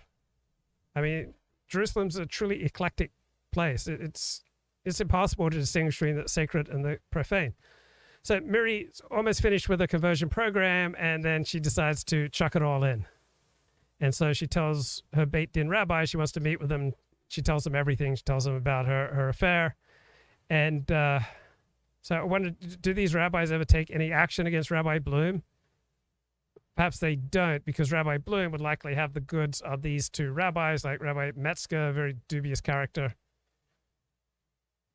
So in most American Jewish homes, the primary significance for a synagogue is that it is a communal gathering place. It's not a religious place, primarily. So synagogues are like community centers. They offer schools, educational opportunities. They're a place for people to connect and to grow Jewishly and to learn. But if you're not married with kids, you may feel like a stranger there.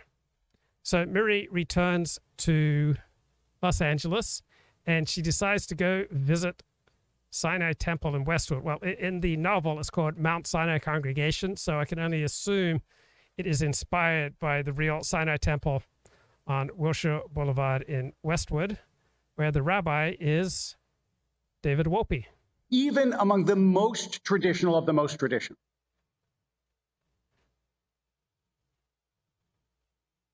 The reason that there's a fine is because of what is called wounding. Habalah, but it's wounding in Hebrew.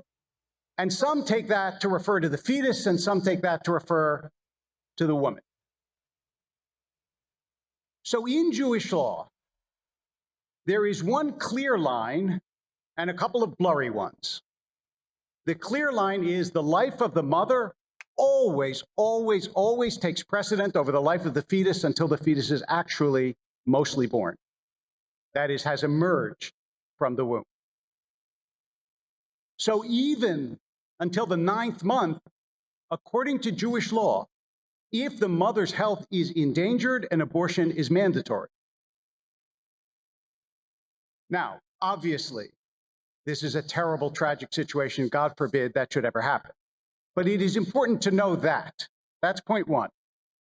That is pretty indisputable among Jewish scholars. What I'm going to say from now on, you will see, has more gray area. The question is, what means the health and anguish of the mother? And here you get everything from it has to be only a threat to the life of the mother, to it can be the deep distress and anguish of the mother. And that range of opinion is a range. And I would say that it is fair to say that abortion as a means of casual birth control, where there's not anguish or pain or fear, contradicts Jewish law. And anguish could mean, like, it'd be a bummer, right?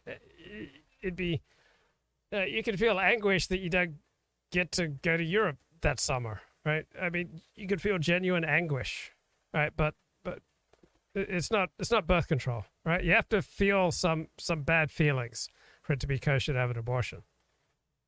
Okay, so Miri goes to Sinai Temple and listens to the rabbi. So the rabbi's named Daniel Wexler, and he seems to be like creatively inspired by David Wolpe. And he's such an excellent orator. The sound of his voice was like music to the ears. You could listen to him speak forever. It wasn't billowy or baritone or deep. It was clear, resonant, decisive, intentional. I think I enjoyed most how articulate he was, how he conveyed his thoughts in a very up-close and personable way. He had the gift of rhetoric. He was persuasive. You got the sense that he knew what he was talking about. What stood out the most to me about him is that he was not at all trying to be flashy, but he was very dapper. He had an effortless air about him that was incredibly compelling. You probably feel all these same things when you tune into my show. I mean, how many people have told me that, my voice is like music to their ears? 40, you're such an excellent orator. I could just listen to you speak forever. I mean, your voice isn't billowy or baritone or deep, but it's clear, it's resonant, it's decisive, it's intentional. What I most enjoy about you, 40, is how articulate you are, how you convey your thoughts in a very up-close and personable way. You just have the gift of rhetoric. You're very persuasive. You got the sense that he knew what he was talking about. What stood out the most to me about Rabbi Wolpe is that he was not at all trying to be flashy, but he was very dapper. I get that all the time. People are like, 40, I tune into your show, and it's just such a relief that you're not at all trying to be flashy. There's no bling, but you just have this effortless, dapper quality about you. There's just this effortless air about you that's just so incredibly compelling. And as I sit down in my seat, I just become incredibly taken with you, 40, which is very unusual for me. Back to Mary, only because I don't ever get too taken with anyone. So she likes good-looking men who are very intelligent. That has always been my weakness, but they are so few and far between. And this rabbi, he was attractive. I didn't feel lust for him. I didn't think he's cute. I did find him attractive, but it was so much more next level. And that's the feedback I get all the time. Like, 40, I tune into your show. It's not that I feel lust for you, right? It's not that. It's just that you're so soulful. Now, I'm not sitting here watching the show thinking, oh, 40, you're so cute. Yeah, you're attractive, but it's so much more next level, right? People are always getting David Wolpe and me confused all the time because we're just so similar. There was just something about the whole person I could not quite place. It was the way he combed his hair, his voice, his inflection, his gait, the color of his skin, how he moved. Why did he seem so familiar? He stood out to me in a way that no other man has ever stood out to me in my whole life till that point. I'd never been in love before, and I was already 36. I didn't know it was possible to feel something so profound that defies explanation. Well, a lot of people have had that experience. They come to this show, they start drinking from my wisdom, and they find themselves experiencing things they've never experienced before. All right? I mean, how ridiculous is that? But we create this connection that just defies explanation. I mean, surely you can't just love someone you just met or you don't even know. But what wasn't preposterous was that I loved listening to him talk. Felt like I could listen to him talk forever and never be bored and never be tired. How often do any of us feel that way about a man? Mostly men are annoying, especially with their mansplaining. But I really liked what Rabbi Wolpe had to say, and the way he said it, most of all, the sound of his voice. However, In my own experience, talking to people who have had abortions, I have never met someone, although I'm sure it exists, I have never met someone who said, well, I just sort of casually, without much thinking about it, because after all, I wanted to have birth control, had an abortion. So even though that does contradict Jewish law, I think it also more or less contradicts human nature. A number of halachic authorities have mandated abortion in other extreme cases that you can imagine, and which I'm going to speak about in a moment. Because when you turn something back to the states, you do get laws in places that have a very different philosophy from other states. And so, for example, if I have read this correctly, and I've read a couple of accounts of it, immediately enacted in Alabama was a law that not only prohibited abortion in cases of rape or incest, prohibited it, and made the provider who gives it subject to life imprisonment. Now, there are a number of halachic authorities, again, who permit, in cases of rape or incest, abortion, and therefore, if you live in Alabama, you have a good chance that a state law could violate Jewish law. My God, the chutzpah of these non-Jews making laws that violate Jewish laws. So Miri starts going back to Sinai Temple every week just to hear him speak, and it was always a full house. And I had a very clear read on Rabbi Wolpe. He was like an open book to me. Just hearing him speak, combined with all the environmental cues, I was able to completely profile his life, and I was 100% right. Or was I? Turned out he was also an author, and he had just come out with a book about faith. Now, like so many other rabbis, his wife was largely absent from the equation. At least that's what it appeared like on the surface. So I remember seeing her one day in June. She showed up with her daughter on a Shabbos morning. She was pretty. She was about my height. She was kind of simple. She was very natural looking. And so Miri starts corresponding with Rabbi Wolpe. And this is Rabbi Wolpe with Eliana Wolpe.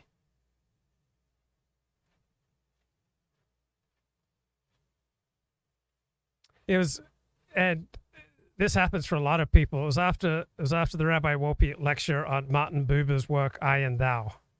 So Rabbi Wolpe was wearing a dark blue suit with a different color of blue button-down shirt that day. And Miri was a big fan of Martin Buber's writings, and that book in particular. And at the same time, Miri is working at the Sephardic synagogue, which is just a few doors down from Sinai Temple.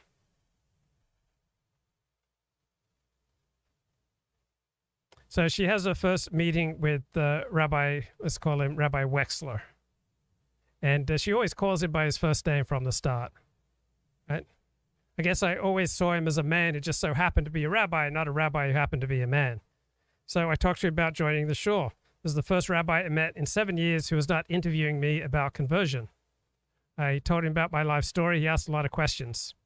He knew that I converted out in Sacramento with Rabbi Bennett. So it was known to me he was pretty close with Kirk Douglas. He shared many anecdotes quite openly during services. Kirk Douglas used to learn with him. The real art of conversation is the ability to talk less and listen more. You know, Rabbi Bloom sure wasn't like that. He never loved the sound of anyone's voice more than his own. But Rabbi Wolpe, he was different. So one day, the rabbi of the Sephardic synagogue, just down the way from Sinai Temple, finds out that Miri's a member of Mount Sinai. So they get to talking. And the rabbi says, well, everyone gives Rabbi Wolpe a lot of fanfare, but he's highly overrated. Don't let him fool you. Thought it was kind of strange for another rabbi to spill that kind of tea. What in God's name could he be talking about? But apparently there was something about Rabbi Wolpe that was giving a lot of people a lot to talk about. Everyone loved to talk about Rabbi Wolpe. After all, he was the #1 rabbi in America, according to Newsweek magazine.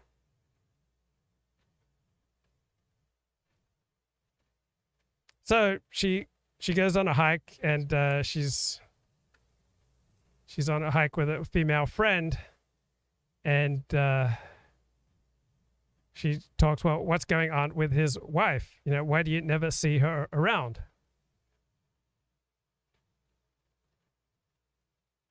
Then she goes to a lecture. There's a panel, and Mary finds herself sitting next to a woman in her late 40s who's going through a divorce. She was a lawyer. She looks a bit haggard, a little rough around the edges, and she has a permanently bemused expression on her face. Right after the lecture, she looks at me and says, "Do you know Rabbi Wolpe?" "Well, yeah, I met with him. I talked with him, but do I know him?" "No." And the lawyer says, "There's something up with that guy. What do you think about him?" "I haven't given much thought."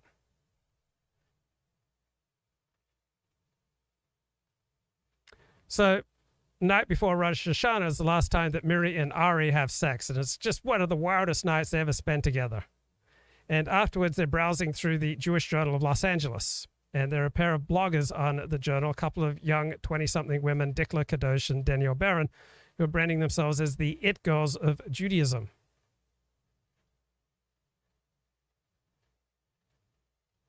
And then they stop looking at the Jewish Journal, and they just screw all night, every which way, all over his apartment, while blasting Tupac's "All Eyes on Me." Now, you may not realize this is a very traditional way to get prepared for Rosh Hashanah. I mean, there are different techniques, different methods for different people, but this is common. You screw all night, every which way, all over the apartment, while blasting Tupac's "All Eyes on Me." And it was one of the best and purely carnal sexual experiences of her life. Next morning, she takes a shower. She gets dressed up. She drives to shore for Rosh Hashanah services.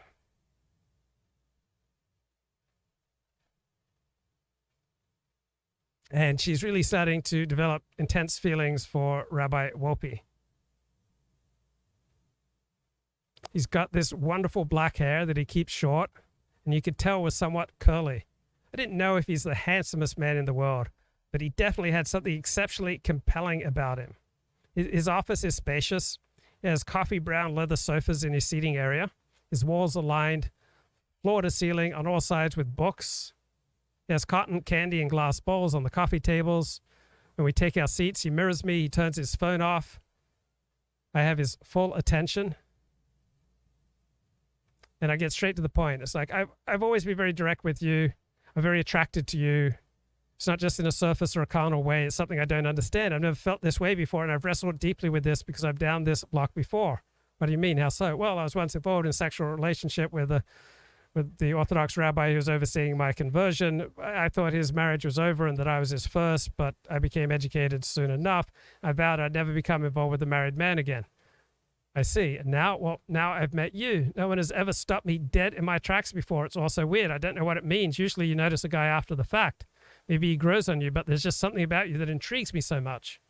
In what way? In every way. I think I love the sound of your voice. Maybe it's everything. Where can we go from here? I don't know. So I find myself in a little bit of a dilemma. How so? Just don't know that I can come to the synagogue anymore. My interest in you is not benign, and I don't want to indulge ignoble intentions. Rabbi Wolpe says, well, I hope you will stay. I like you being here. Miri, I don't know what to say. No woman has ever approached me so boldly, but it's most welcome.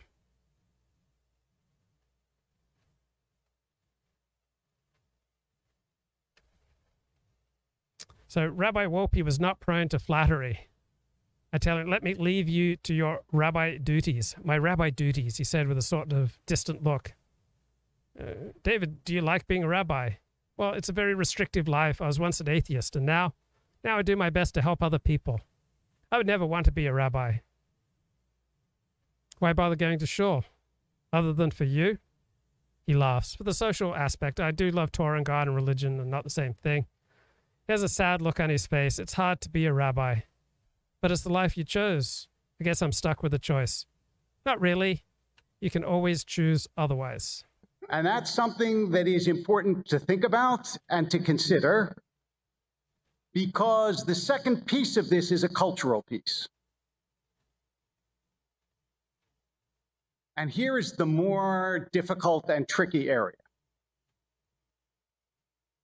It is worth noting that one of the justices, in his opinion, concurring with the majority, said that the same reasoning that applied to turning abortion back to the states applied to gay marriage and to contraception. In other words, it is conceivable, according to this justice, and I don't know if...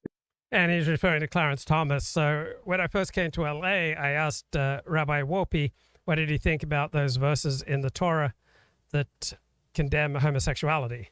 And this is nearly 30 years ago. Rabbi Wolpe told me, I believe that the authors of those verses were homophobic. This ideology will catch on. That you could have states in the United States that would legally forbid contraception. That's a cultural issue of no small note, I think, to most of us who have, want, don't want, or think about children.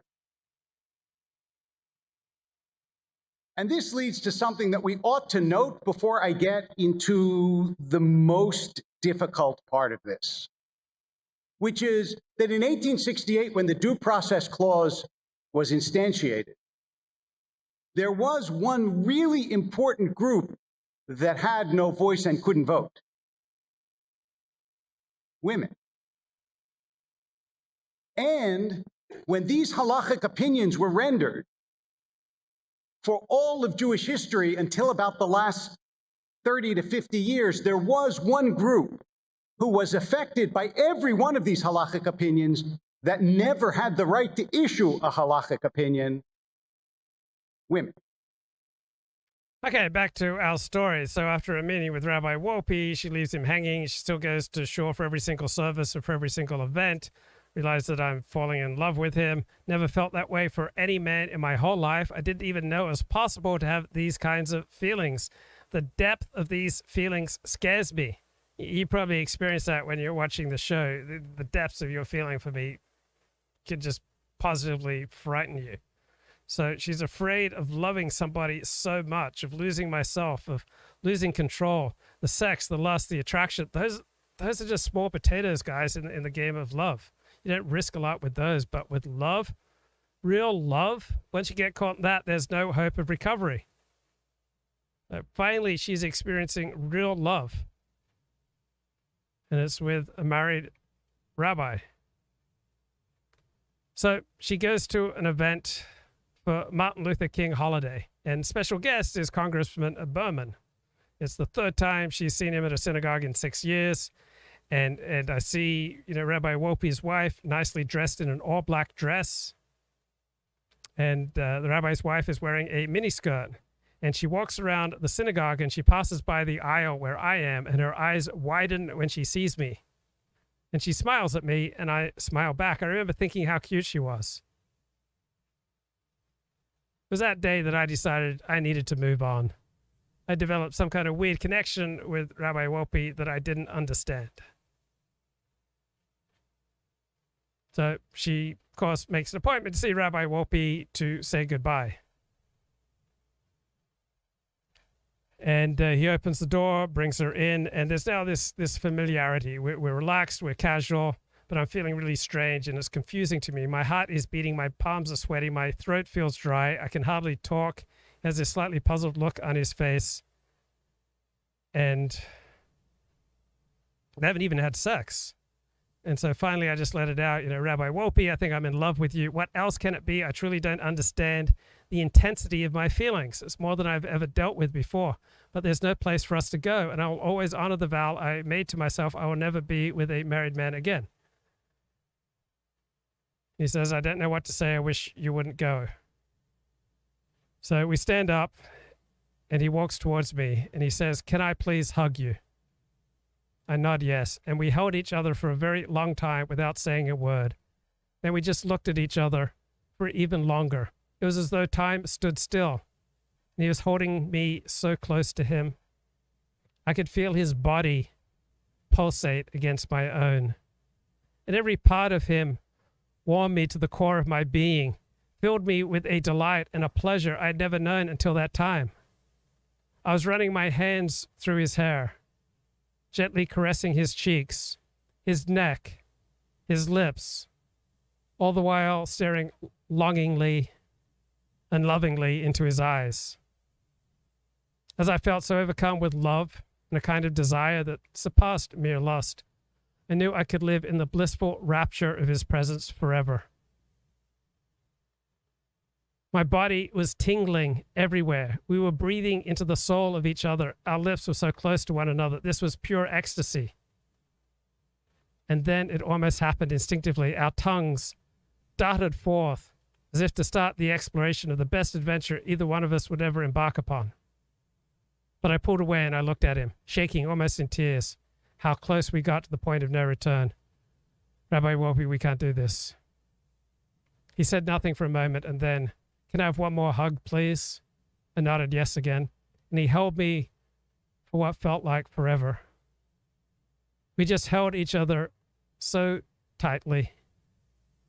I loved everything about him, his smell, the way his body felt when pressed next to mine. Then as we let go, we held hands. And we looked into each other's eyes for a long time without saying a word. I felt like I was telling him all the things I ever wanted to say to anyone. And I felt like he was doing the same. "I'm so glad I met you," he whispered. "I'm so glad I met you too," I replied. "Please, always take care of yourself," he continued.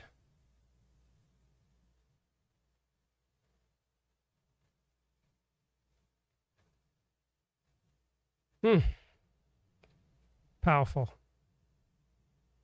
So when we refer back to the halakha or to constitutional opinions, we do have to actually take into account that the people that were most deeply affected by these rulings had absolutely no say whatsoever in those rulings.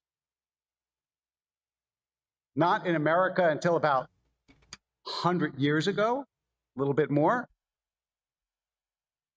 And not in Judaism until about 50 years ago, a little bit less. And this brings me to the third and honestly most difficult part of this discussion. And that is my experience as a rabbi in this congregation for the past 25 years. So Miri tears herself away from Rabbi Wolpe, and she doesn't see him for a month, but then she makes an appointment, goes back to see him. He says, "Miri, how you been?" "David, I've missed you so much." "I've missed you too. Maybe I made a mistake, David. Maybe life and love are just simply complicated. I thought about you. I will be with you. I will take whatever little pieces of your time you can spare for me. Something with you is better than nothing. I just can't stand this horrible pain of being separate from you, David. Miri, not while I'm still married. If my wife finds out, all hell will break loose. She can be chaotic." Why would he say such a thing? Did such a thing happen before?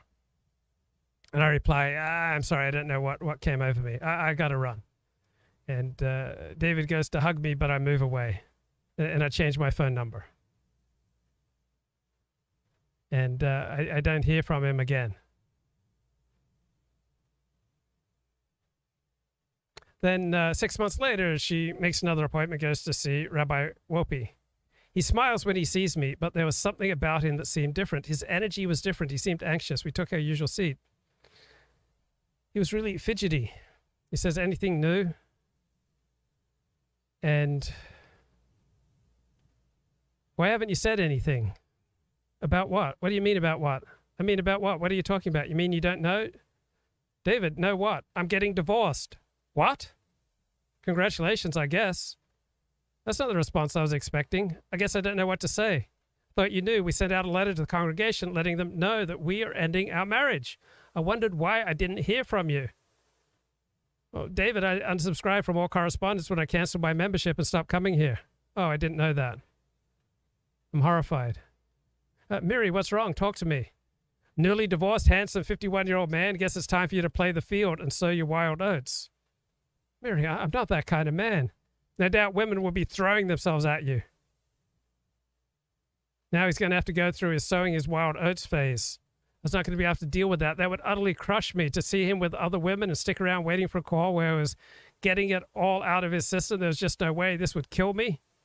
This newly divorced man, he would need his space. He just couldn't jump into another relationship. I was ready for a lifetime of togetherness. He had to play the field. He goes to hug me and I pull back again. What a heartbreak. So she goes to tell Rabbi Bloom about what's going on. Rabbi Bloom, I'm in love with someone. He broke my heart. It's Rabbi Wolpe. Rabbi Wolpe, are you kidding me? That guy is a man about town. He's got a huge reputation. He's a ladies' man. Everyone knows about him. You wouldn't last a week with him. You're too much work. He likes some simple and easy, no strings.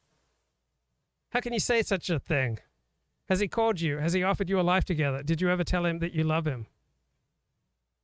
Did he say he loves you back? Didn't he get a divorce? Everyone knows about that. Talk of the town. He was stepping out with someone in his community. Not a first. He did it all the time. Baby girl, I want to see you happy. You mean the world to me. But this guy, Wolpe, he's such a schmuck. This guy's no good. Wow, how could I have been so foolish, so blind? How could I have been so pathetic?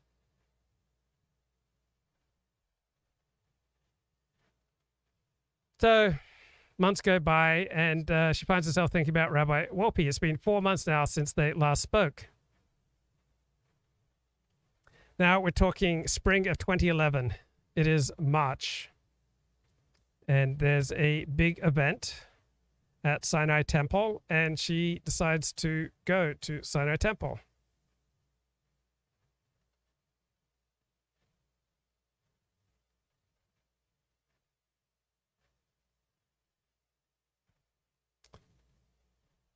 Okay, so it's hosted by some pro-Israel political action committee in honor of the ambassador of the United States, Michael Oren.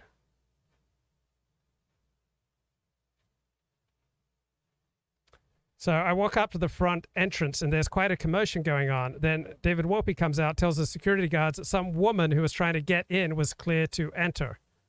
Didn't really get a good glimpse of her. It was dark outside, but he escorted her inside himself. I go inside and I notice a girl, Danielle Barron, apparently several rows in front of me, the Jewish Journal columnist. She seems young. So Danielle Barron is best known for writing exposés of powerful men who have hit on her in rather gauche ways.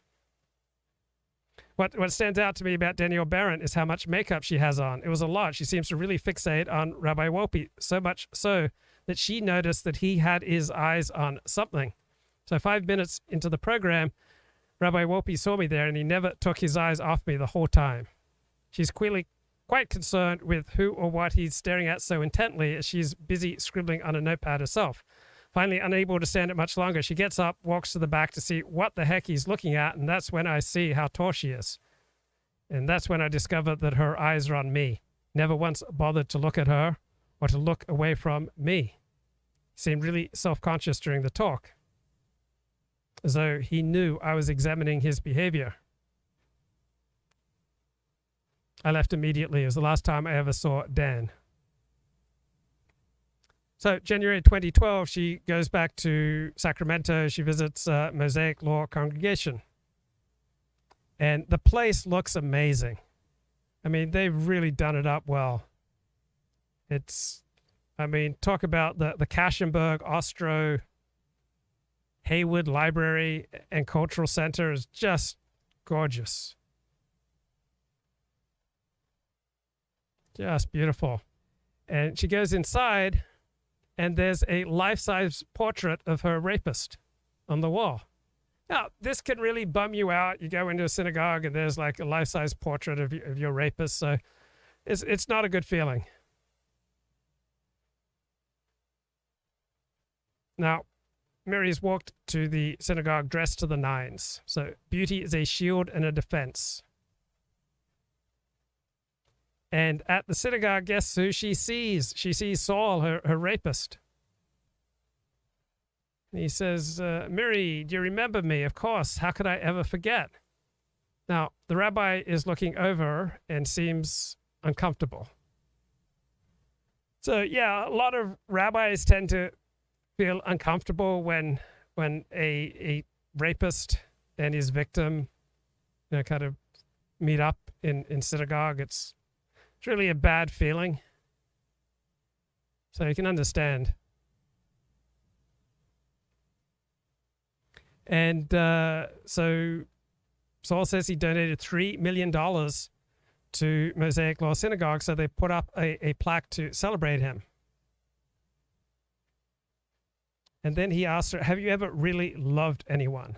And she replies, yes, only once, very deeply. They go out for lunch, and not a lot of women go out with their rapist.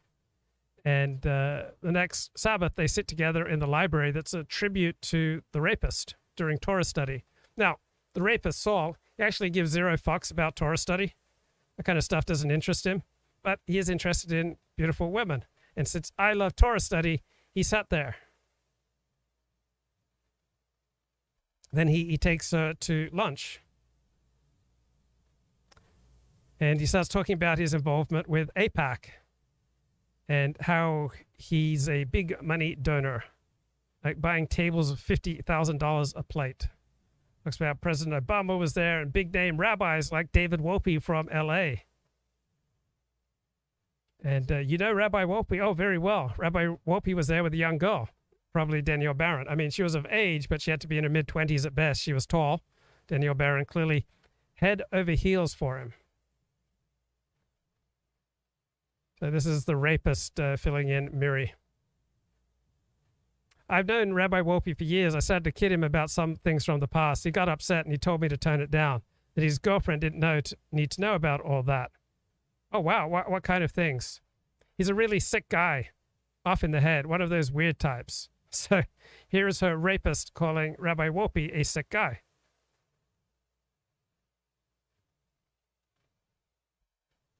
So she says, I'm shocked that of all the women in the world that Rabbi Wolpe could be with, he's dating a young 20-something blogger. Even more shocking to me was that the girl had written an article about his ex-wife a year before they divorced, praising both her youthful beauty and the love between her and her husband. Couldn't help but wonder if she was the one he was having an affair with and why his marriage broke up. Maybe she had her eye on him the whole time. Maybe he had his eyes on hers. So, life is complicated. So, June 18, 2009, about a year before the divorce, Danielle Barron from the Jewish Journal writes this glowing article about Rabbi Wolfe's wife. I mean, isn't that like a totally menschlichkeit thing to do? They really get close to her. So Eliana Wolpe has been running for 6.5 hours and 26 miles when she finally crosses the finish line.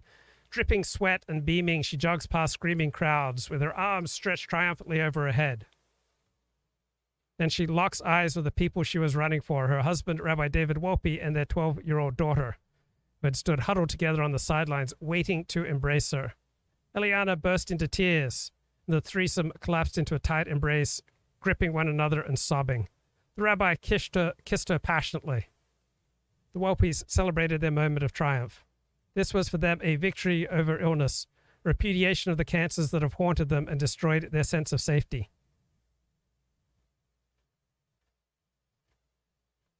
The Wolpes tried to be honest and open about their cancers, but there were limits.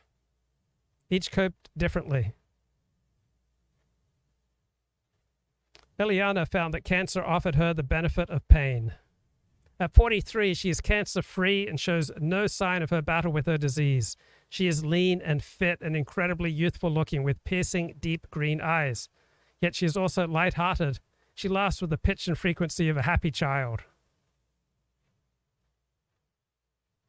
So, yeah, a beautiful article here about Rabbi Wolpe and his wife and family. So this is for the Jewish Journal of Los Angeles by Danielle Barron. And it wasn't the first such article she'd written like this. See, I can think of 3 instances. There may have been more, but I remember 3 of them. And I'm sure there were more that I didn't know of, where I had in front of me a family, one of whom was a young girl with desperation in her eyes and fear in the room, because in 2 cases of what she had done and in 1 case of what was done to her. And there was only one way that any of them believed they could save their lives.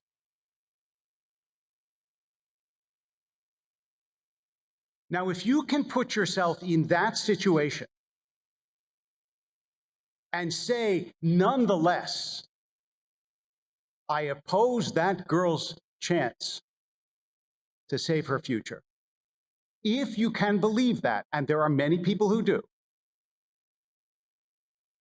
then you and I have a very large divergence of view, and we have to respect that that is the case.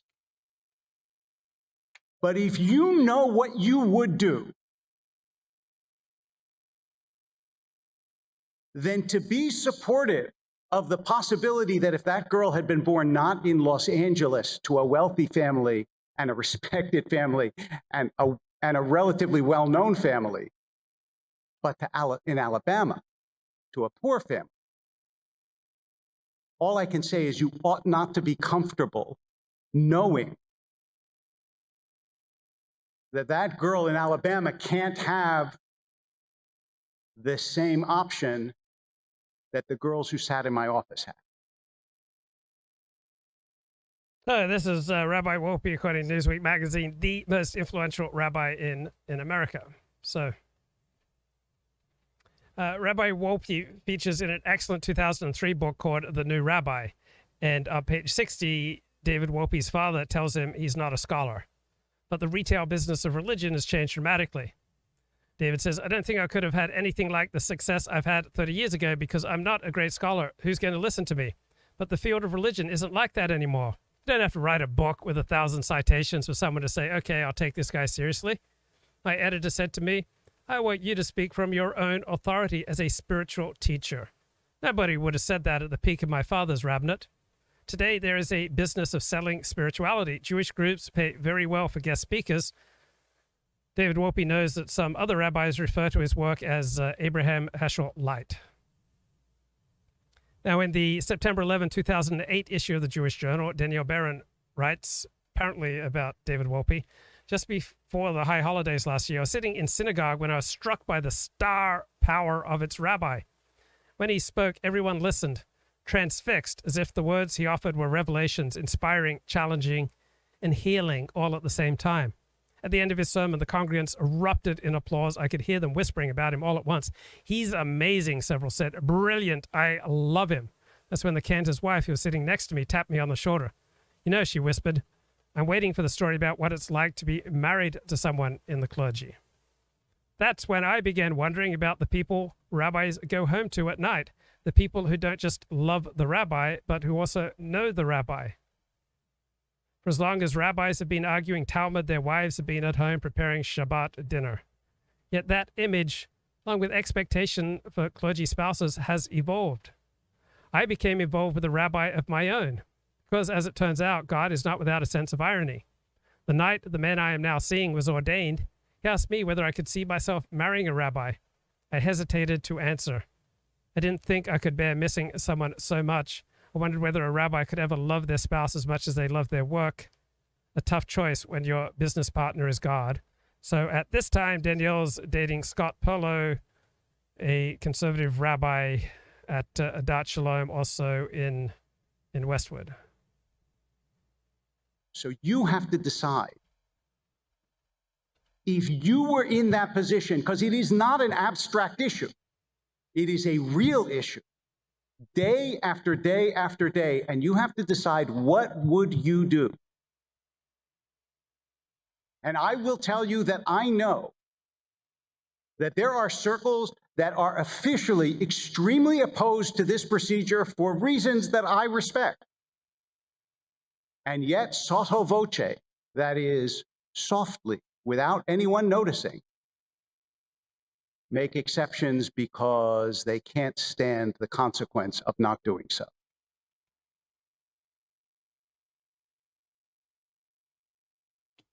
It's not easy.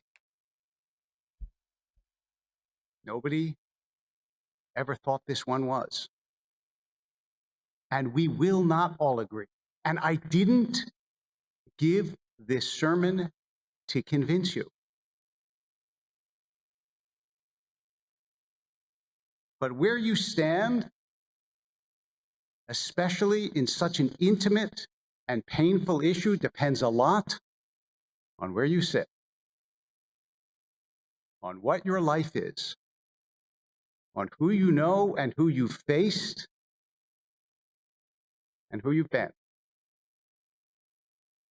I know that I am very grateful to live in a place where a woman ultimately, for all the anguish and pain that this means, and the fact that the fetus in our tradition is a potential life, it's not nothing, it is a potential life that could be a human being. I'm still very grateful to live in a state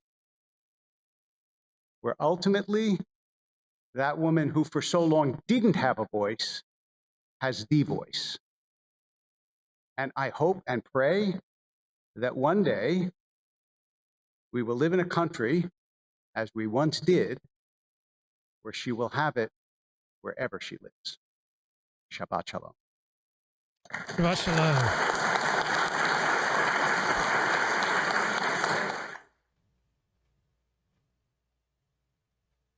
Okay. So his Rabbi Wolpe speaking in 2010 says, this sermon is going to be very personal, more personal than any sermon I've ever given. It has to do with something that happened to me a month ago when I was sitting at lunch with a member of the congregation. He said to me, I understand you are going out with so-and-so. I said, what? I'm not going out with anyone. I don't even know who this person is. The more I thought about it, the more it bothered me. We were just beginning the separation of our lives. So this is after Daniel Barron writes this glowing article about Rabbi Wolpe and his family and his wife, and then Rabbi Wolpe and his wife separate and divorce.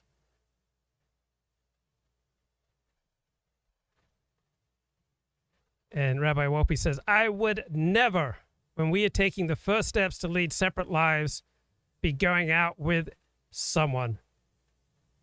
I was told that everyone knows this, especially in a certain community. During the past 13 years that I've been the rabbi of this synagogue, numerous members of the Persian community have come to me and said, please talk about gossip in the Persian community.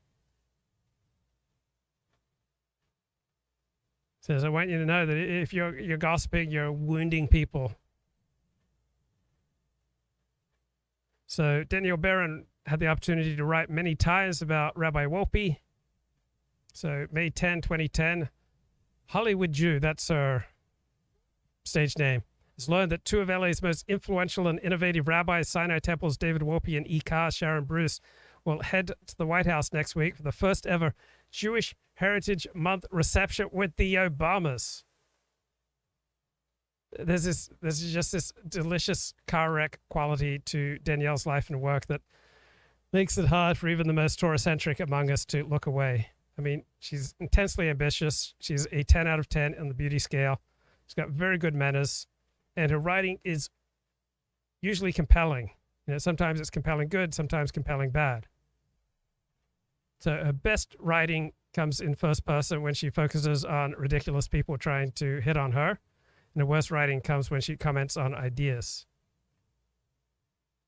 And I know what it's like to date beautiful women. I remember I took one to all these writer gatherings I frequented, and all these men over 50 just absolutely worshipped her. They'd send her emails about lofty issues, and they always contained disclaimers such as, I hope I don't come across as just another creepy old man trying to get in your pants.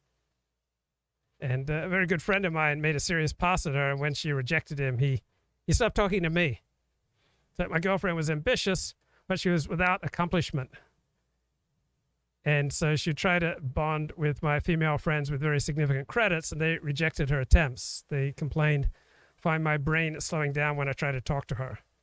On the other hand, my male friends, every bit as professionally advanced as my female friends, absolutely adored her and praised her writing. So this is Danielle Barron's self-description.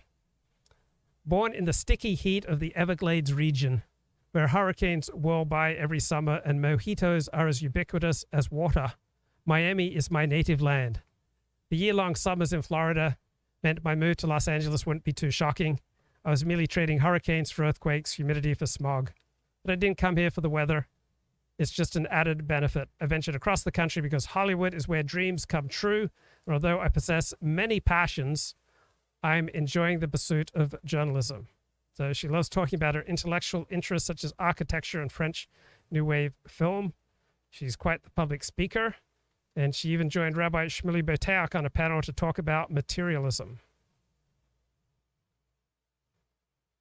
So she writes in the Jewish Journal, March 13, 2008. It's early Saturday morning and Shabbat is cresting with the West Coast sunrise.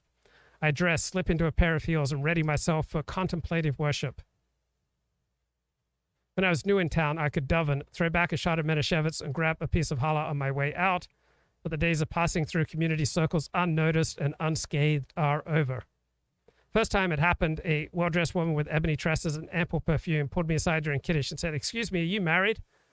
She grabbed my right hand and glared at my naked finger. "No, I'm not married," I replied. "Are you Jewish?" "Am I Jewish?" I thought. "I'm in temple on Shabbat." "How old are you?" 24. "Very good," she said, all smiley and nodding. So Danielle's wearing a talit over her shoulders, a prayer shawl. She meant very good because I had 6 more childbearing years before I turned 30. I have a son. He's handsome, a lawyer. Can he call you?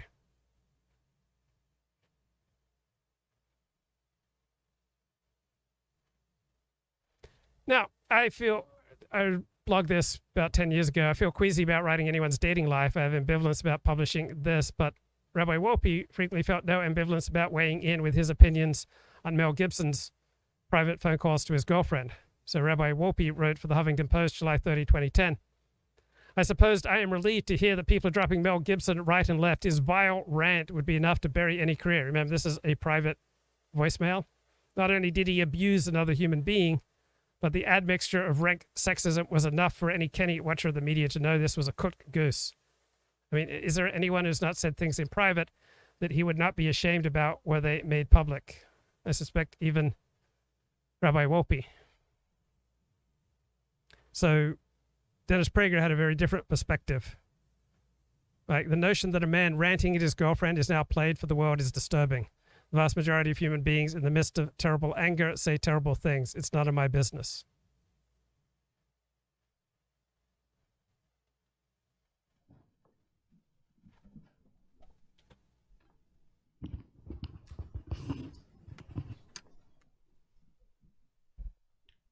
Outside of the book of Genesis, this might be the Torah portion that has most family stuff. And unsurprisingly, it starts with complaining. Because families are difficult. And Moses and Aaron have some problems. And Miriam and Moses have some problems. And as I said before, this is the first time, actually, that we know of that people are complaining about their in-laws.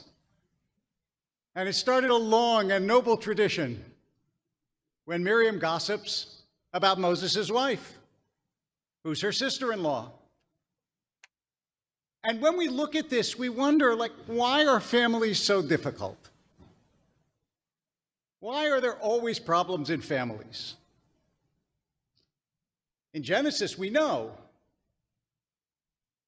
the first brothers don't get along so well, Cain and Abel. Avram and Sarah have their issues with their kids, and on and on and on. But I have both the problem and the solution for you. The problem is that families are made up of human beings. And human beings sometimes are difficult and can't. Okay, let's get back to the novel. So Mary is talking to her rapist. And so she asks him, "How do you know all these things about Rabbi Wolpe?" Well, the lady, I was his mother's boyfriend for about 4 years. I was his wife's mother's boyfriend for about 4 years.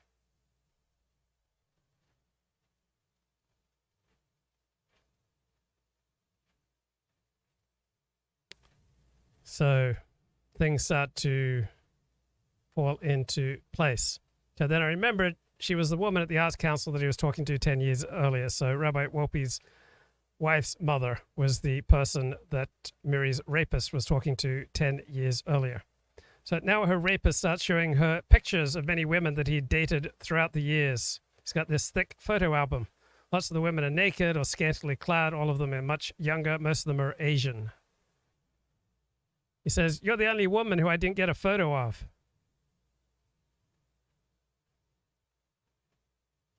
So I decided to ask him, what did Rabbi Wolpe do that was so weird? Oh, that guy, he really is something very sick in the head. I didn't even know how he's a rabbi. That bad, huh? Worse, he would lock himself in the garage practicing his sermons, or so he said. Once we caught him, you don't even want to know. No, I guess you're right. Maybe I don't. Life is strange. So in that moment, everything in me changed. How was I so blind to what kind of person Rabbi Wolpe is? How did I fall in love with what appears to be one of the worst human beings on the planet? One person in this world I love was married to a woman whose mother's boyfriend raped me. Everyone always says such awful things about Rabbi Wolpe to me. Is he really that much of a fraud? How did I not see it? He was playing the field just as I had predicted. I always felt that no matter what happened in my life, my belief in God would always be unwavering. When I finally got home, I lost it. I cried out from the depths of my being, "God, what sick joke is this? Why did you do this to me? What do you want from me?" And she seems to give up on Orthodox Judaism.